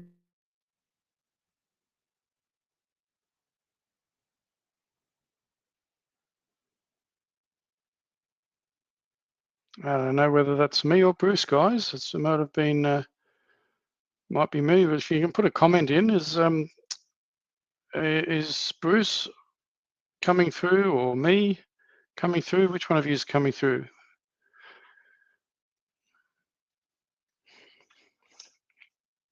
Let me just check and see if someone can put a comment in. Might possibly be me dropping out, guys. Let me just check. You can hear me, or you can hear me, but I dropped. Yeah, I was just checking with the feed whether it was me or you, but people can hear me, but you seemed frozen, Bruce. Did something happen at your end? With the feed. It looked like it, so I might just step back a bit and make the comment again. So sorry if you get a double. Yeah, so no, I've been heard. Yeah, so the comments are saying that they could hear me, but you were frozen there. So okay, cool. Okay, well let's make the point. So we were talking about this. I think she was an Adelaide mother who felt very threatened by Trump's comments that they may actually know the cause of autism. She said she felt isolated and she felt that this was a step on the road towards eugenics. Now, eugenics would be Trump saying, we worked out how to stop autism, that's to kill all the kids. He didn't say that. He was actually talking about preventing it. Now, here's the other thing that mother said, and I quote, the way autism has been framed as something that needs to be cured or some sort of disease is really the scariest thing. It's a lifelong neurodivergence. It's not this terrible disease that has taken over our communities. It is just another way of operating as a human. So that's her take on it. So why is she so defensive? You know, if she's got a terribly disabled kid and someone's come out and said, we've solved it, why would she be threatened by that? And here's why I think this is an example of what's called cognitive dissonance reduction. So if paracetamol really is the cause of autism, and if she took it in pregnancy, which is highly likely, most people take it, or if she gave it to her kids afterwards at a vaccine visit, then she's at least partly responsible for the disability of her kid. So this is a terrible thought. And the cognitive dissonance reduction mechanism is a psychological mechanism for defending your psyche and your ego against such a terrible thought. It rushes in to protect her because her subconscious has got two thoughts to contend with here. One is, I'm a good and caring mother, and I must be because I've spent the last 12 years looking after my disabled kid as best as I could. And the second thought is, but I took paracetamol when I was pregnant and that probably caused it. So there are these two clashing ideas. They're dissonant ideas. And so her psyche, her subconscious, protects her from that conflict without her even knowing it by extinguishing one of those possibilities. So she can hang on to the, I'm a caring mother who's doing everything I can for my disabled kid. She can hang on to that thought by suppressing the, but maybe I caused it by giving Panadol thought. Mm-hmm. That's what cognitive dissonance reduction is. So that's what I think we're seeing in her case. That's why she's so defensive. And there were multiple stories like this in the Australian media this week. So this journalist, his name was Ben McAllister, he did the same thing. And he started by saying, I've got an autistic son, and Trump's fake take affects lives, obviously adversely. So this journalist said, Trump's comments on autism undo years of strident efforts to destigmatise the condition, to educate communities that our children are not broken and not the result of some parental failure. But what if they are? What if they are broken and they are a result of a parental action? That's a terribly threatening idea psychologically, isn't it?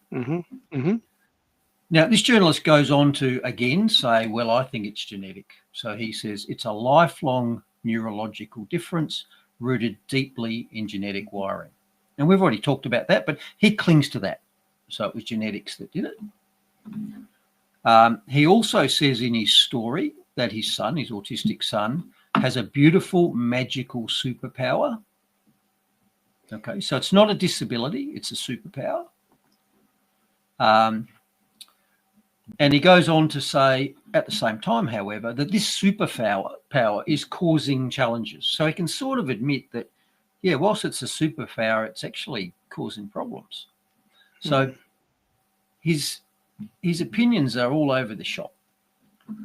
And I forgive him for that because I think he's being torn apart by these cognitive dissonance reduction ideas, and he doesn't even know. He can't know. That's the whole point of your subconscious, is to protect you from knowing this. So here are the elements of this journalist's cognitive dissonance reduction. On the one hand, he's saying, I'm not responsible. Nothing I did caused this, and it certainly wasn't Panadol. He's saying, but I do know what the cause was. It was genetics, and no one can control that. And then finally, he also added in, but it's not a disability anyway, it's a superpower. So the idea that maybe he was in some way responsible for his son being disabled is being extinguished by all of these other things that cognitive dissonance reduction throws up to protect him from that knowledge.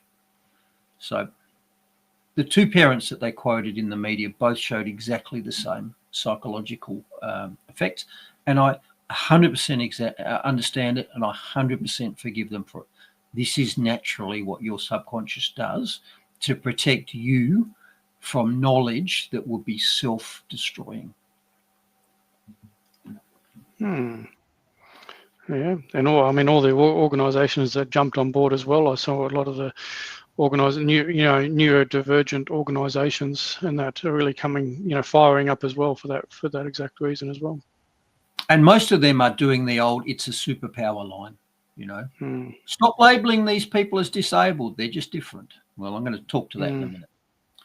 But before we leave the old cognitive dissonance reduction concept behind us, I want to add that I think friend of the channel, Dr. Dan, has also exhibited cognitive dissonance reduction with his Vaxophile status.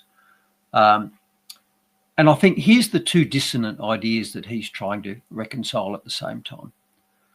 On the one hand, he regards himself as, I'm a competent and caring cardiologist. I'm a good doctor. I know that vaccines are safe and effective, and that's why I told a lot of people to take them. That's one idea. Now, the contrasting idea, the threatening idea is, but if the COVID vaccines really do cause myocarditis, then me promoting them hurt people. So you can't have both of these ideas at the same time. And I think this is a powerful force that prevents our Dr. Dan from ever considering the fact that maybe the vaccines actually did hurt people. Doesn't matter how much evidence we show him, he can't see it because his subconscious doesn't let him see it, because he's got to hang on to idea number one. And this is why it's really, really difficult for anybody to change their mind on something important. And it's a rare person who can say, holy, I was actually really wrong about this. I hurt people by doing it. But I want you to know that I was really good. And if I could make the mistake, anyone can make the mistake. So please learn from me. And that's a very rare thing, and something you don't see from many doctors, is it? Yeah, that's a big one. That's a big one. Okay, let's kick on from that to one of the defense mechanisms there was, well, it's not a disability anyway, it's a superpower. But RFK Jr. has already said that it's not a superpower, that autism destroys families and it destroys children. So we have children who will never pay taxes, they'll never go to the toilet alone, they'll never have a job, they'll never have a relationship, etc., etc., etc. And he said this is around half, around 50% of autistic children are that badly affected. Now, I went on, you about to say something?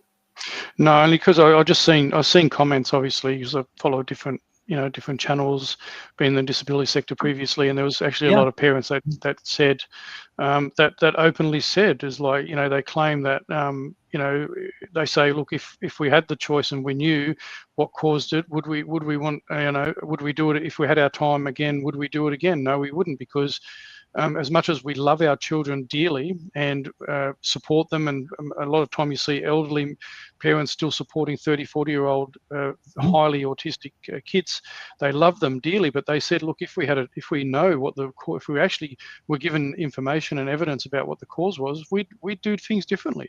And so this, this talks into the face of all these other ones that are coming out. So yeah. I love my kid that was born with only one leg, but given my time again, could I have had them with two legs? Absolutely. Now, I fact-checked or had a look at what the Australian figure was for prevalence of severe autism, and the ABS said it's actually higher than that. It's nearly 3/4. Wow. So RFK Jr. said that about half of autistic kids are severely affected, and the Australian data says nearly 3/4 are severely affected. And this counters the line we hear all the time, which is, oh, well, it's just going up in numbers because we're diagnosing it more. No, we didn't miss so many cases. We didn't miss hundreds of cases when half of them are in your face 24/7 care requirements. And let me show you what it actually looks like. So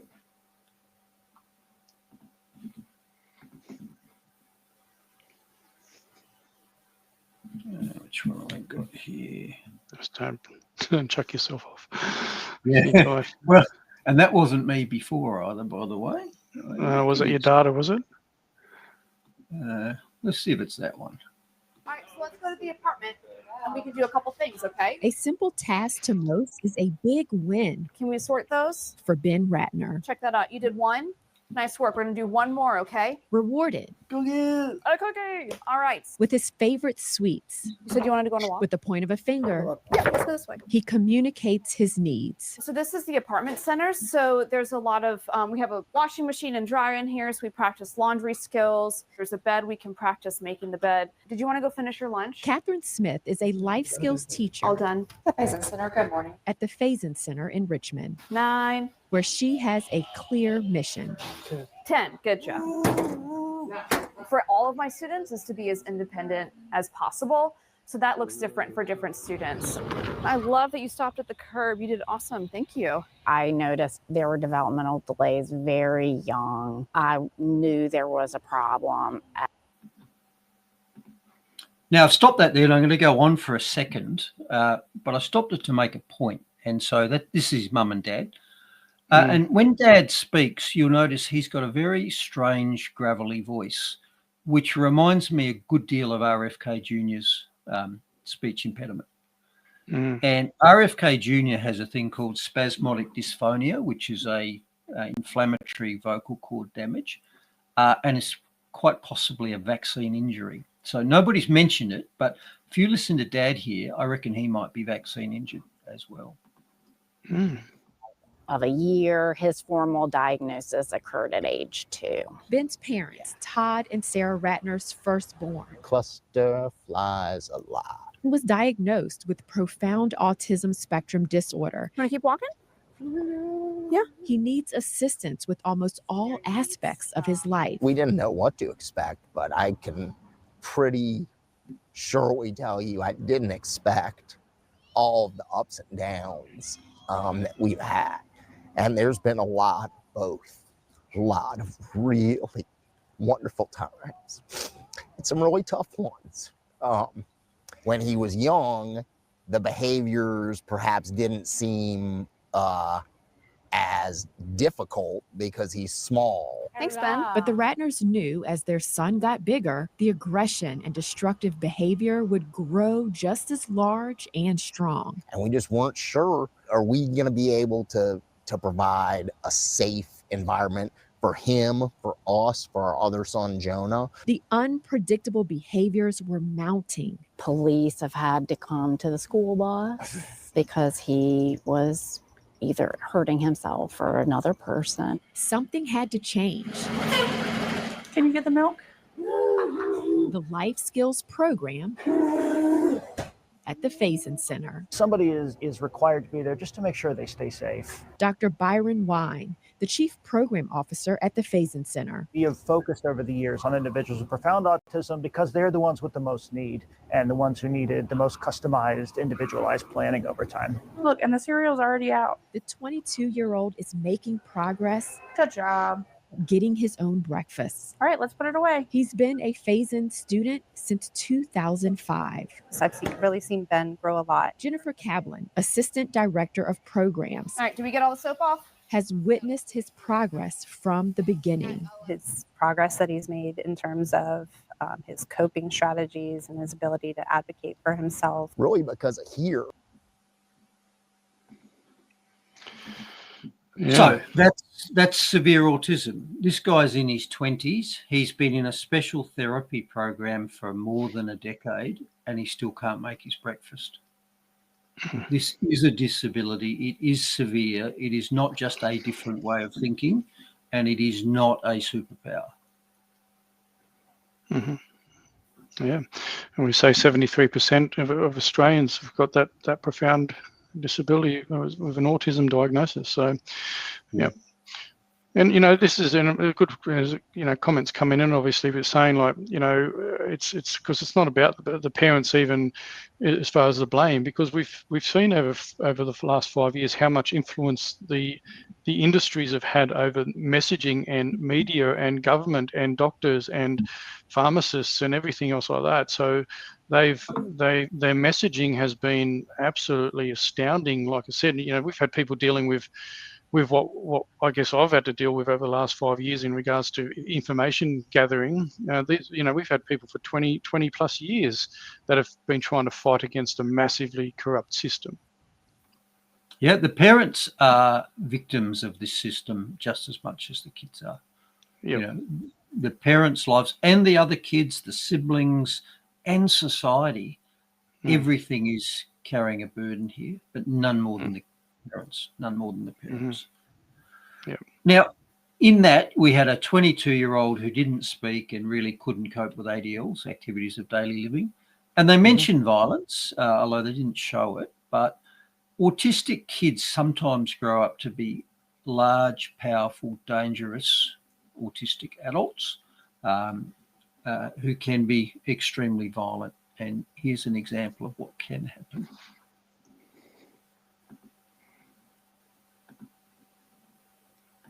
This is where he's put his head through the wall, and this is where he stood and kicked it. Ow, ow, ow, ow, ow, ow, ow, ow, ow, ow, ow,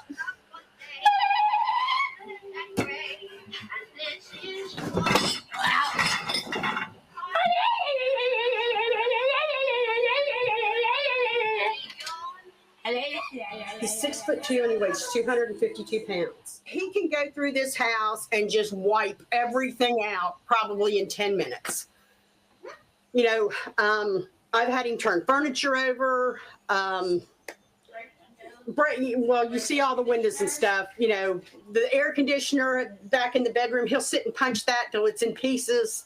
You know, in other words, if it breaks anymore, it's kind of like it's material. It can be replaced. I don't even let it bother me. But the destruction is just unbelievable.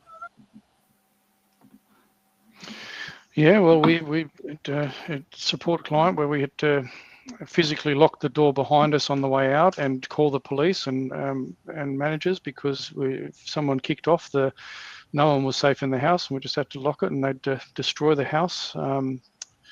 And you know, until they calmed down, physically ran out of steam and energy before they stopped.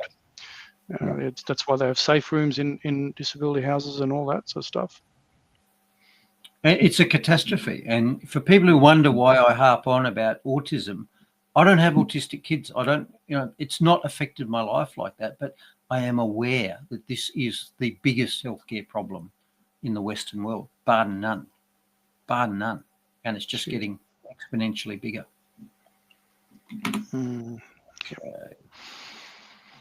All right. So now, finally, whilst I did say that I thought the Trump White House announcement on autism would be about vaccines and aluminium, there was nothing in the press release about it, but Trump talked about it in his statement, his verbal statement. So he has mentioned both vaccines and autism in the context of vaccine and aluminium in the autism context, and he's very much opened the door to further inputs from that point of view. Yeah, Well, it's huge, mate. And are in the process of taking out mercury and aluminum now. You know what mercury is. You know what aluminum is. Who the hell wants that pumped into a body? And there were rumors about both of them for a long time, but we're having them taken out. We're having them taken out of the vaccines. Yeah. Yep. So watch this space. And finally on that, you will have noticed that the vaxophiles usually, anybody who questions vaccines, one of the first things that we get told is, well, what about polio? You just want everybody, you want polio to come back, don't you? Well, Peter McCullough had an interesting take on that. So I'm going to show you what Peter McCullough said about that. Mm-hmm.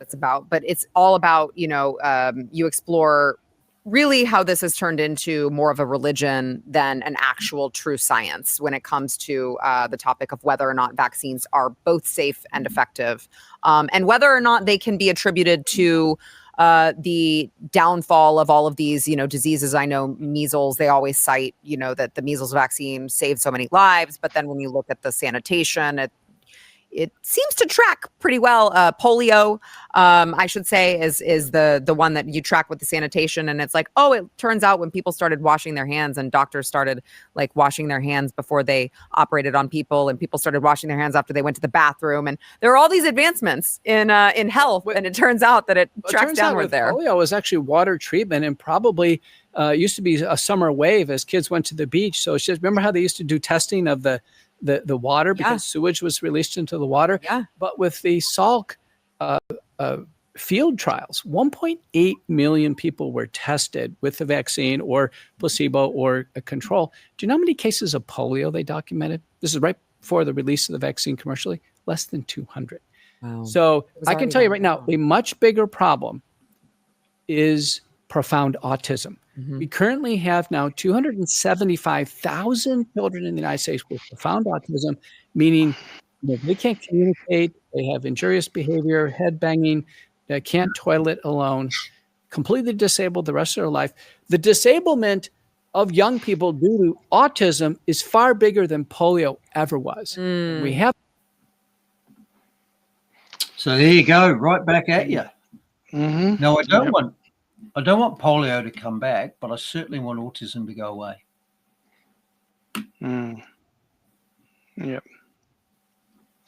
Yep, absolutely. And we should be bloody, look, I mean, if the rates have gone so high, I mean, it's obviously talked about, obviously they're saying more testing, all this other BS that they roll out. But, sure, why do people know? Why not do all the, the proper extensive studies and look into it? You know what I mean? Like, and we've already got a control field, haven't we? I mean, look, the Amish have been used by others in the studies and that as well, haven't they?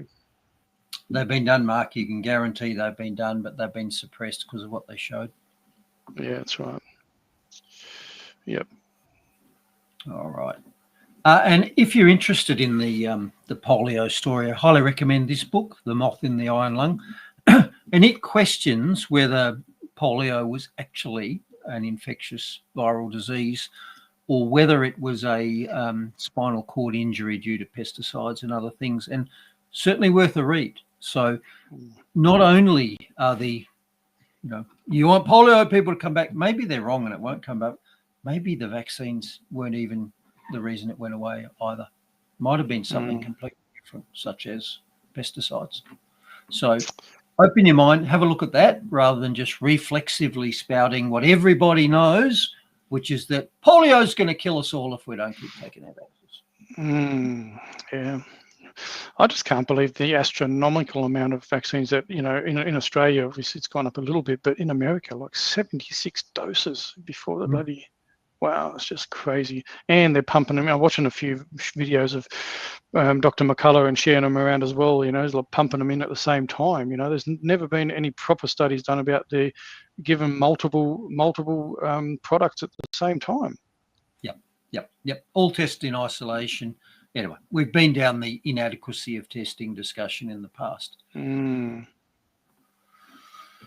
All right. So after all of that, what's happening in Australia? Well, Australia's still pushing the vax train, it would seem, because we had this story during the week, which says that the bright new mRNA vaccine future is potentially going to save us billions of dollars as a society. But it's under threat because of the declining public trust in vaccines. Bloody Trump, eh? Wonder why that happened. And indeed, current Australian data says that even in the highest risk COVID group, so people over 75, only 1/5 of them have received a COVID booster in the last 6 months. And remember, that's over winter when they would have been really pushing them. And even amongst the tightly corralled nursing home group, the captive audience, only half of them are up to date with a shot. So, yes, there certainly is a problem with public confidence in vaccines, but I think it's justified. I think they caused this by pushing too hard and waking people up these last 5 years. Yeah. What's the saying? You overcook the pudding, is it? Is that the one? Over-egged the pudding. Over-egged the pudding. That's the one. Over-egged the I'm not a pudding. cook. I don't know what that means, but yes, they've over-egged the pudding. Yep. Yep. All right, so we're out of the two big categories there. So a quick flick through money and finance, 29 September 2025. And it was a good week for precious metals against the Aussie dollar again, with gold up nearly 3% to 5,756. And in fact, I looked earlier in the day, and it was actually up into the 5,800. So it was just a tad better even than that. And silver was up to around $71. In fact, I've just pulled up, I'll tell you what it is right now. Gold, $5,818 Australian, and silver, $71.85. So both of them are well up on the week. And like I said, Bitcoin was down a bit, but Bitcoin does fluctuate, so I wouldn't stress on that.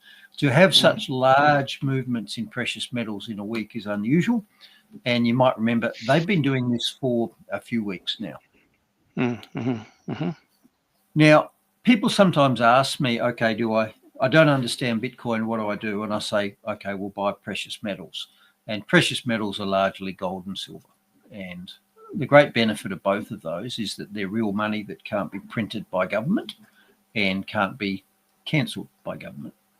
And silver currently, I think, looks like a better investment bet than gold because silver is currently cheap relative to gold.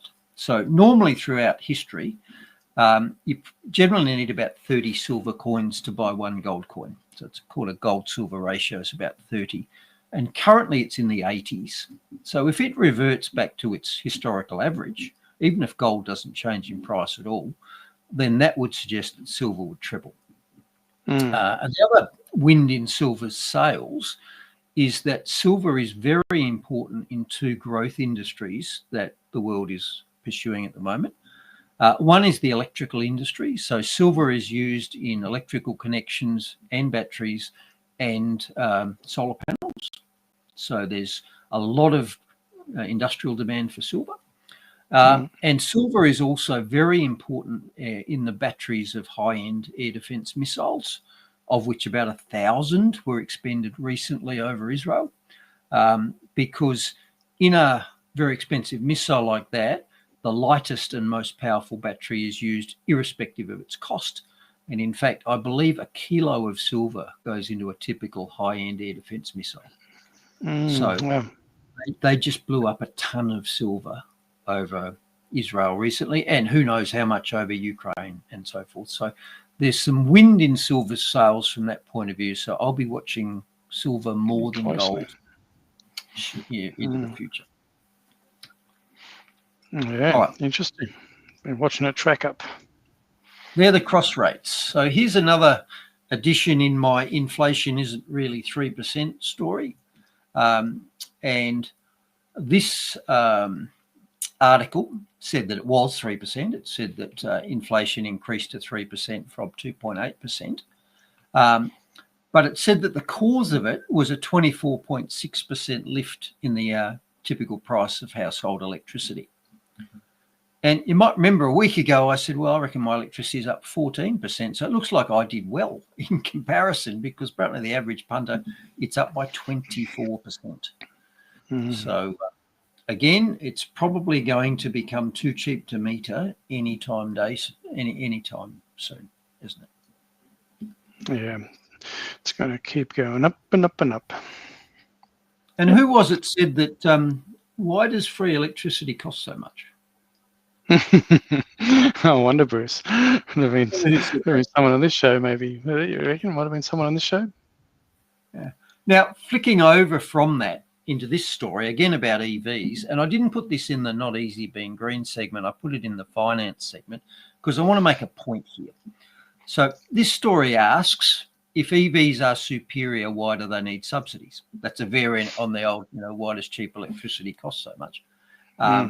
So they make the point that electric vehicles in Australia receive significant subsidies. So you get cash back if you choose to buy one. And they listed some of the ways. So they're exempt from fringe benefits tax, or they have a less aggressive tax regime. The threshold for luxury car tax is raised, so you don't pay as much luxury car tax. You get less stamp duty, you get less rego, etc., etc. And of course, when you buy petrol or diesel, you don't pay the 51 cents excise because you're not buying petrol and diesel for your EV.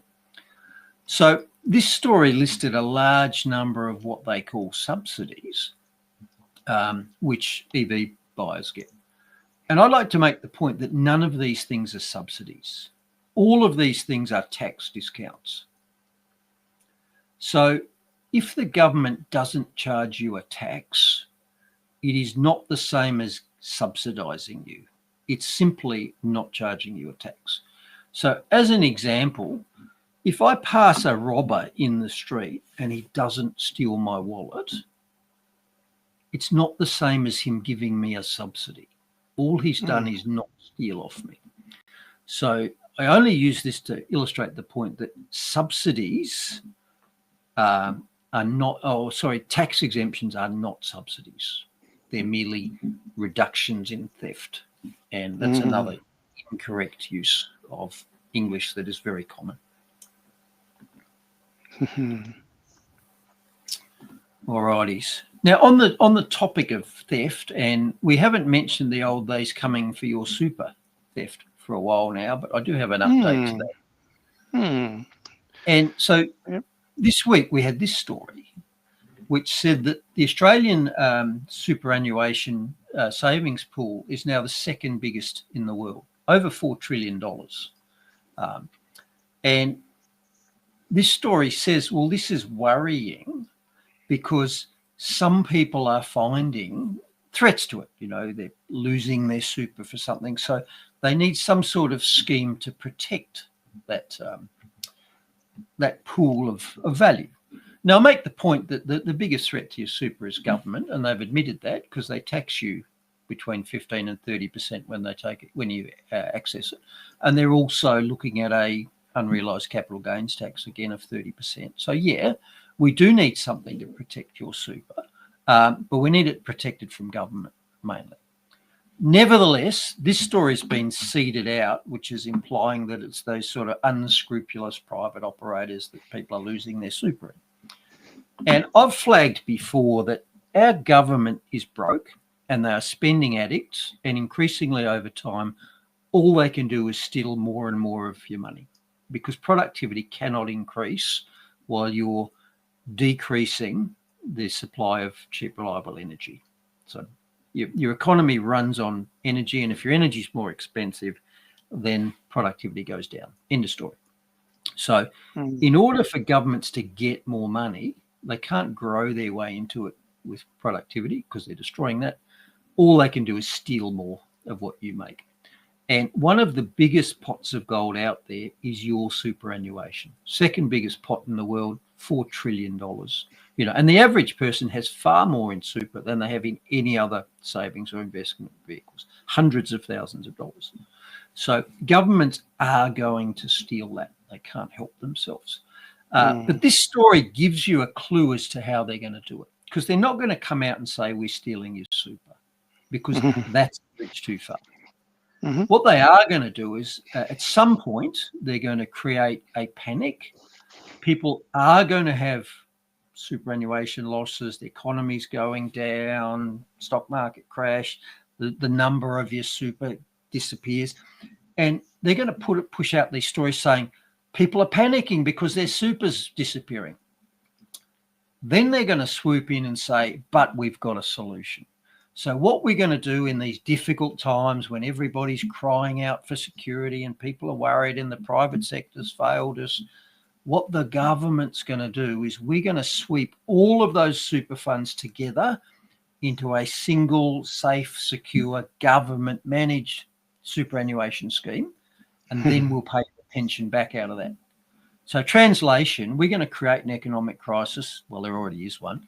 Then we're going to steal all your super.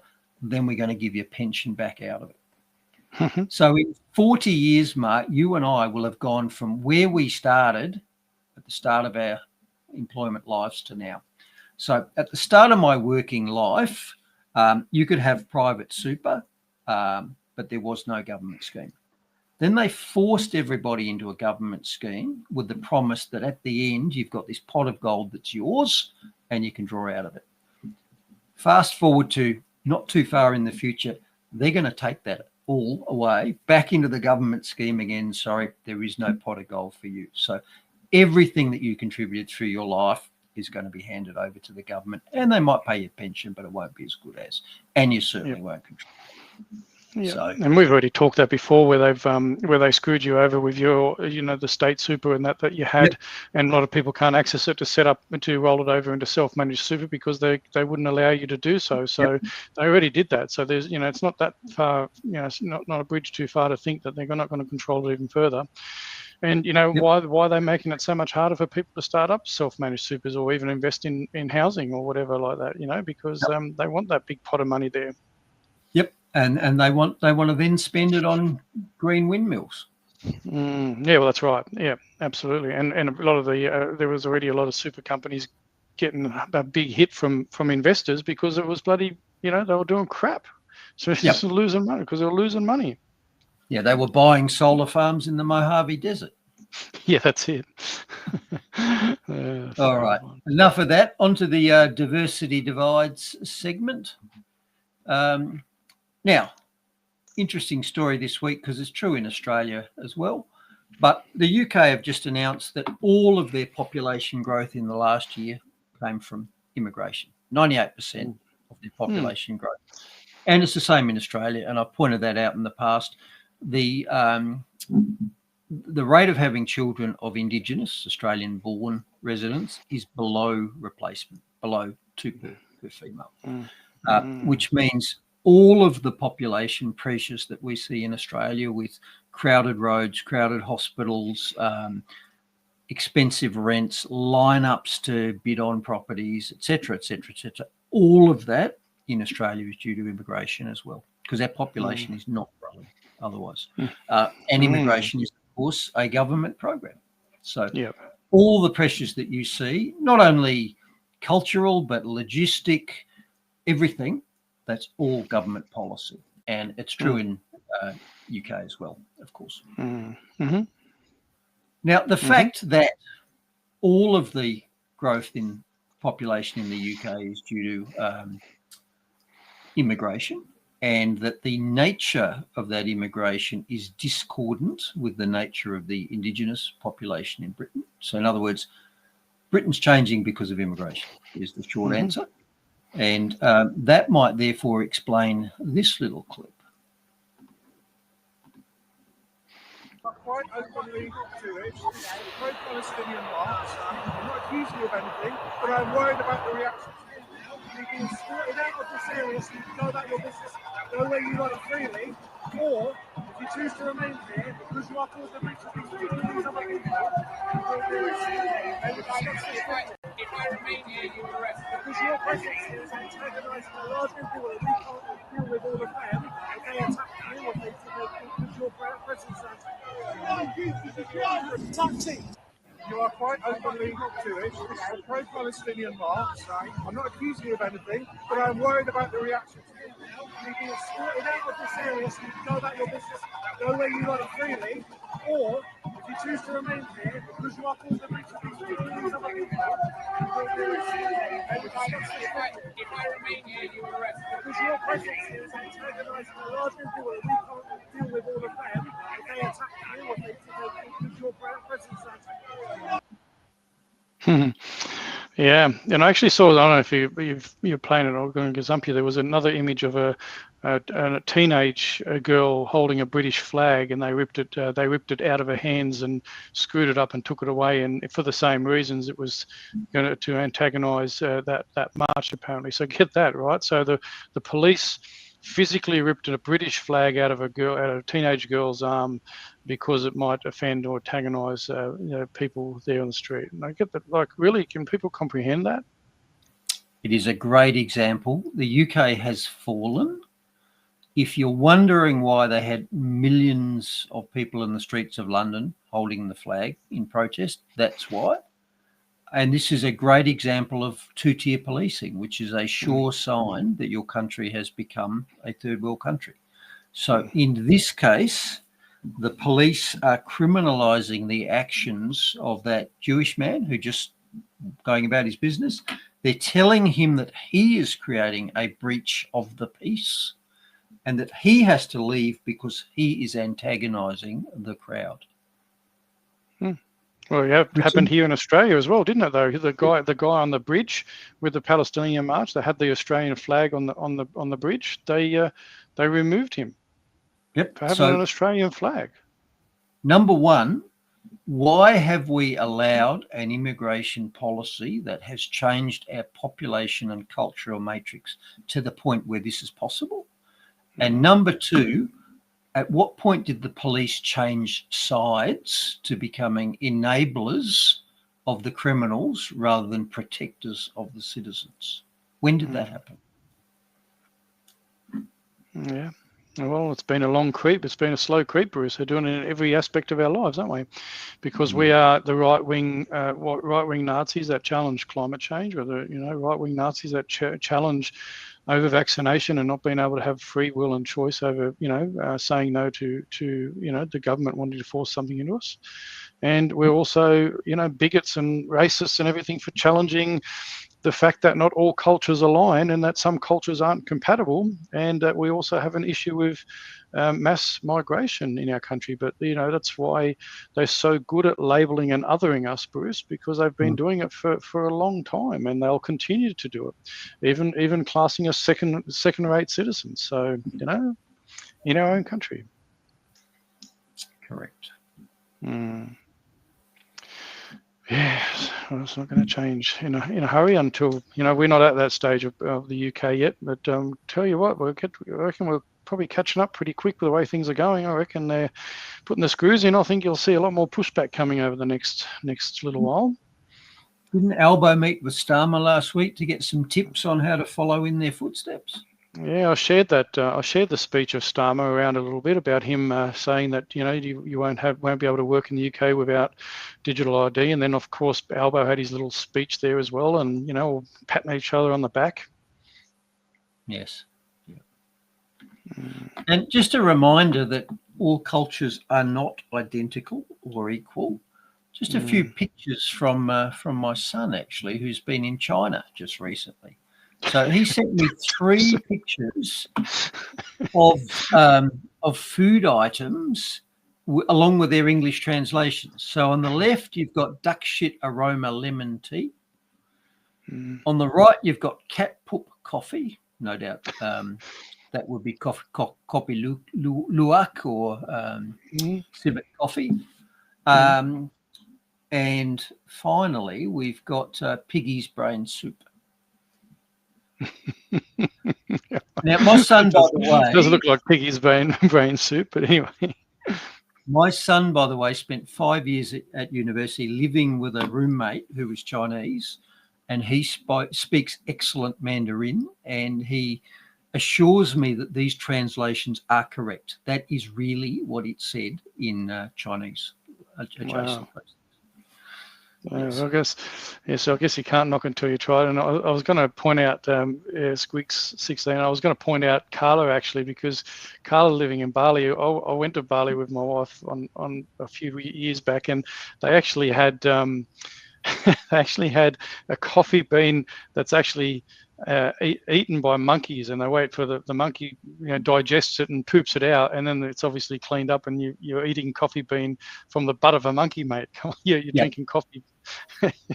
Same as civet, which was in Indonesia.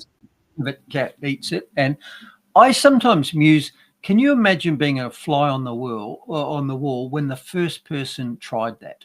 So I imagine you've got the boss waking up, he's got a terrible hangover, he's in a shitty mood, and the butler's there.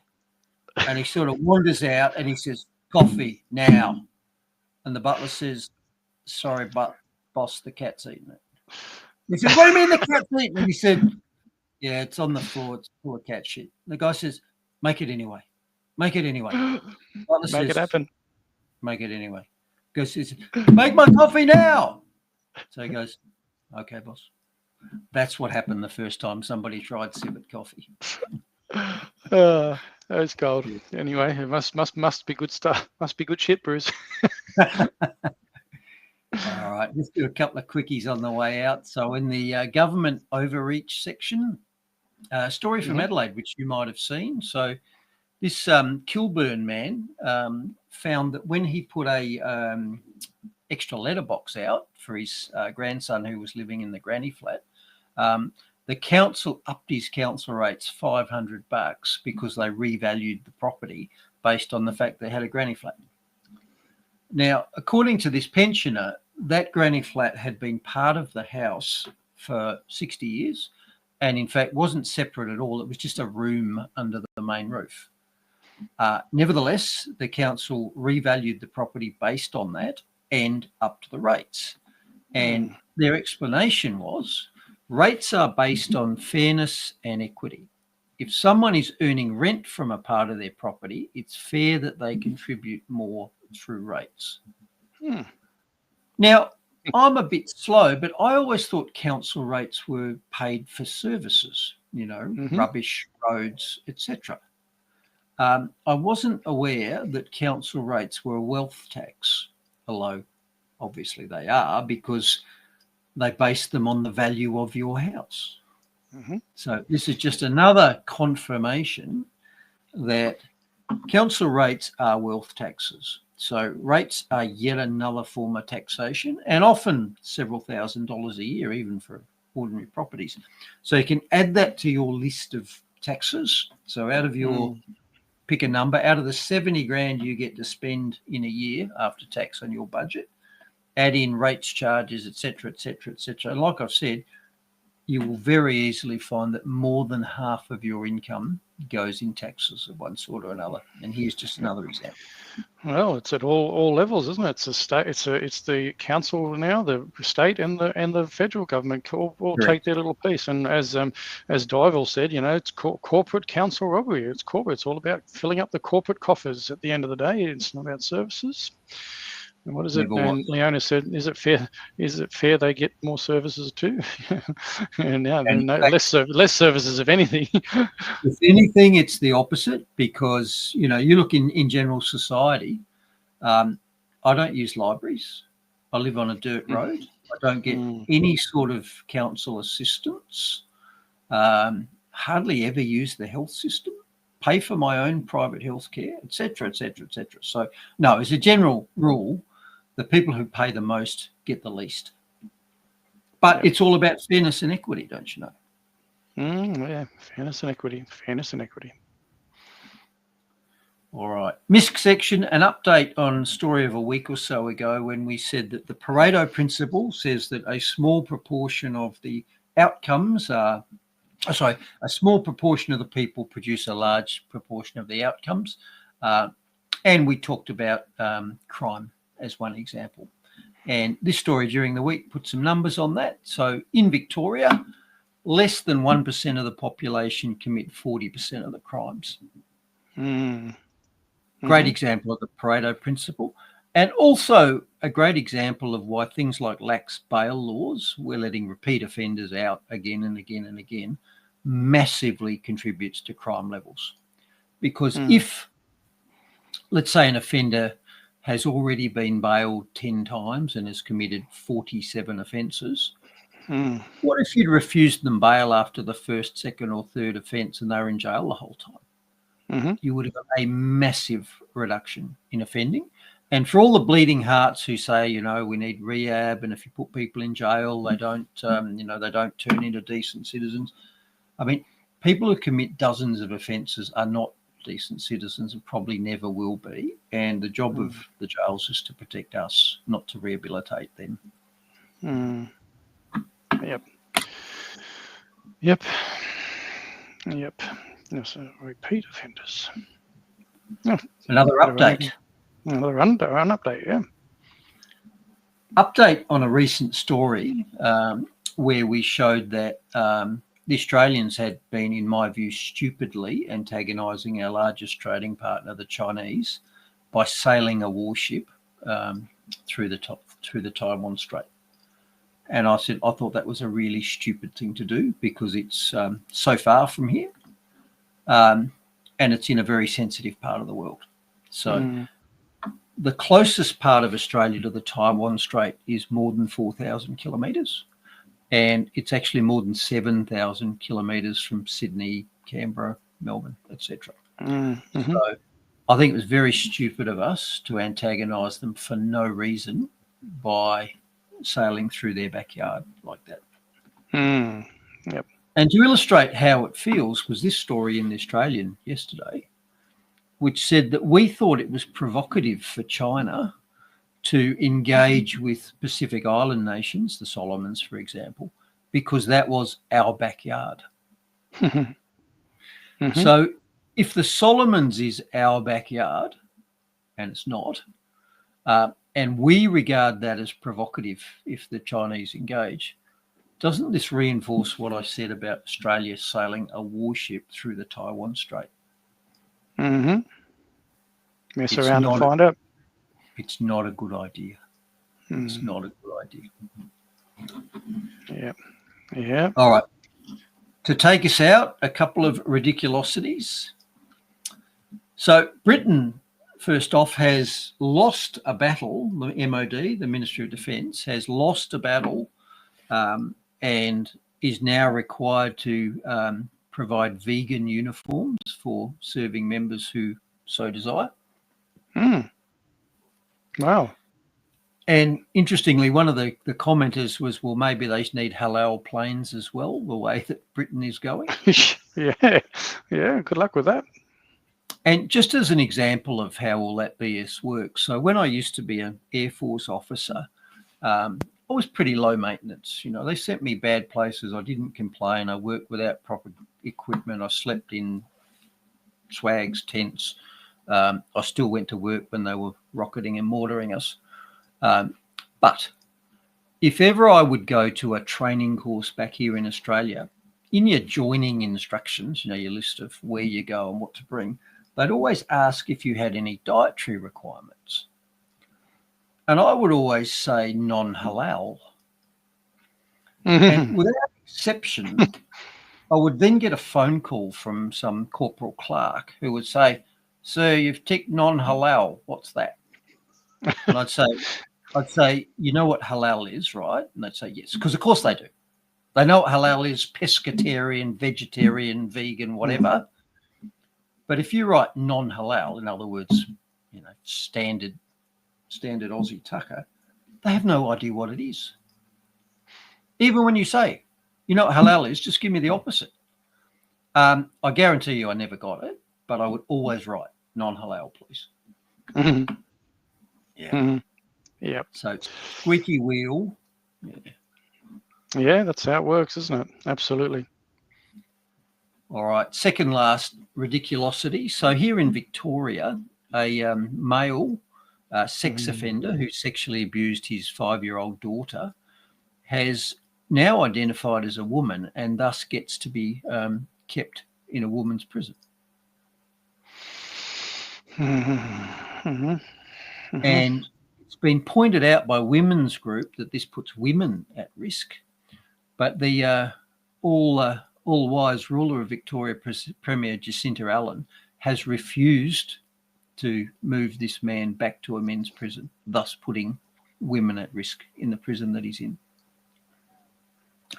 Now, I would point out this man is a sex offender. He's not a gender offender.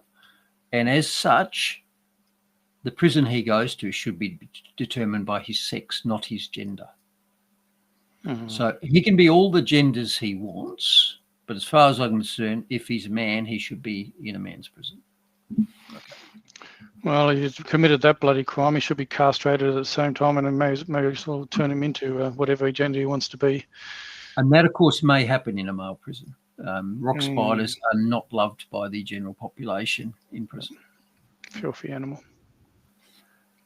And finally, Slovakia's president, Robert Fico, has actually just approved a constitutional amendment which only recognises two sexes, man and woman, male and female. And isn't it ridiculous in this day and age that you would even have to say that in your constitution, let alone amend it to say that? There's no need for it to be there whatsoever. Yep. No. You have to even have something like that where you're constitutionally recognised too. Isn't it crazy the world we live in that you actually have to have a constitutional amendment? I mean, it's just bloody ridiculous, isn't it? You imagine here to get the amendment, you've got to have a referendum. You could have three boxes: agree, disagree, and who the hell thinks this is necessary? Yeah, absolutely. Yeah. Right. Bloody hell, mate. What's the time? How far did we get? Well, we got to nearly 2.5 hours, mate. We're nearly at 2.5 hours. It was a biggie, mate. We always knew it was going to be a biggie, didn't we? I thought that's about what we get to. So there we go. Yep, there we go. Well, I'm always finding something, mate. I'm always finding something. You know that. Come on. At the end, I can't finish off without saying something else. But anyway, so you know how you like to play. You say words matter, Bruce, right? I've got someone else. Obviously, even I'm going to give a shout out to Kevin Lochray. Yes. He's Kevin Lochray, and he's big on words too. He's got a research mind, a real switch on research mind. And him and me were conversing a little bit over email, and we're talking about the word of and when I actually announced that I was going to run for next year here in South Australia, he sent me something that was related to the census here in South Australia, and I'm going to bring it up. And he had a bit of a challenge about the word, how many non-Indigenous Australians are actually in South Australia. So I'm going to share this, and hopefully you can see that okay. But the little thing there says Aboriginal and Torres Strait Islanders is in 2021 census 812,000, and then non-Indigenous is 1.6 million there. South Australia 21, 42 to 1.6 million. But he made the point, because he is big on and not going to the Googles. This is what Indigenous is: born or originated in particular place. 1640s from late Latin indigenous, born in country, native from Latin indignia, sprung from land, native as a noun, a native literally inborn or born in a place. Now, Bruce, I'm only first generation, but I was born here. I was born in Australia. That makes me Indigenous according to the etymology dictionary. So how come they got it wrong with the census, and they said that 1.6 million South Australians are actually non-Indigenous? Surely more than that was born in Australia. That's just really strange. Or does that mean because I've come from Sydney, I'm not actually born in South Australia? Does that make me non-Indigenous because I was born in Sydney? Is that what they're trying to get at there, Bruce? I don't know. What are they getting at, Bruce? I've made exactly this. Hats off to Kevin, because I've made exactly this point in the past. So Indigenous means to arise naturally in a given place. Well, I was born here, and I believe I arose naturally. So that's why I tick Indigenous. Now, Aboriginal is slightly different. Aboriginal, ab is of, and original is original. So ab initio is the original training. Aboriginal is of the original people. So if you are descended from the original people, you are Aboriginal. I get that. And you can argue about percentages and so forth, and it should all be irrelevant, because there should be no benefit or disbenefit regardless. But Aboriginal is different to Indigenous, and unless you were born overseas, you are Indigenous. And if I am not Indigenous to Australia and you are not Indigenous to Australia, where are you Indigenous to? That's right. So 100% exactly right. But when you question how could the government have got this so wrong? I mean, was this Brendan Murphy's department? Was he still tied up on working out what a woman was and didn't have time to define what an Indigenous person was? Was that the problem? Yeah, maybe. Quickly, insert clip here, Mark. Yeah, no, I was just going to say, it's like, I'll take that on notice, Bruce. You know that. I'm going to take it on notice. I have to get back to you. It's complicated. I'll have to get back to you on that one, mate. It's do you think I can make a good bureaucrat yet? I'll have to get back on you, mate. It's all good. All these things are designed to just continually undermine who we are as Australians that love our flag, love our constitution, love our country, and it's all just designed to make us irrelevant to the globalists that like to influence over our nation. And many people like me and you aren't going to cop it anymore, Bruce. So we're just going to keep pushing back and calling it out. Now, I've found that clip, and I don't know if it's the right one. Let's have a punt at playing it and just see what comes up, shall we? Oh, you found the clip. Hang on a second. Well, I don't know. Let's see. Apologies if it's not the one I think it is, but... All right, let's see. Let's see what you can bring. And the final... Oh, yeah. It's a bit funny, but... Department of Health. Definition of a man. Definition of a woman. Anyone? It's pretty basic. Basic stuff. Professor Murphy. I think there are a variety of definitions, and I think a simple one. Perhaps to give a more fulsome answer, we should take that on notice. You're going to take on notice the question of what a woman is. No, well, there are variety. It's a very contested space at the moment. Senator, not just a woman who's born a woman. But there are definitions in terms of how people identify themselves. So we're happy to provide our working That definition. is one of the. I've only been here 2 years. That's the best thing I've seen thus far. Thank you so much. That just never gets old. It just never gets old. I love it. I love it. Well, failing that, Professor Murphy, define an Indigenous Australian. Boom tish. On that note, thank you everybody for all the commenters and everybody that joined us for this long, cracking into 2.5 hours. Have done well. But anyway, thanks for those who hang around, and thanks as always, Brother Bruce, for all the work that you do behind the scenes with everything. So, and I'm out of a job because you found that video quicker than me. So God love you.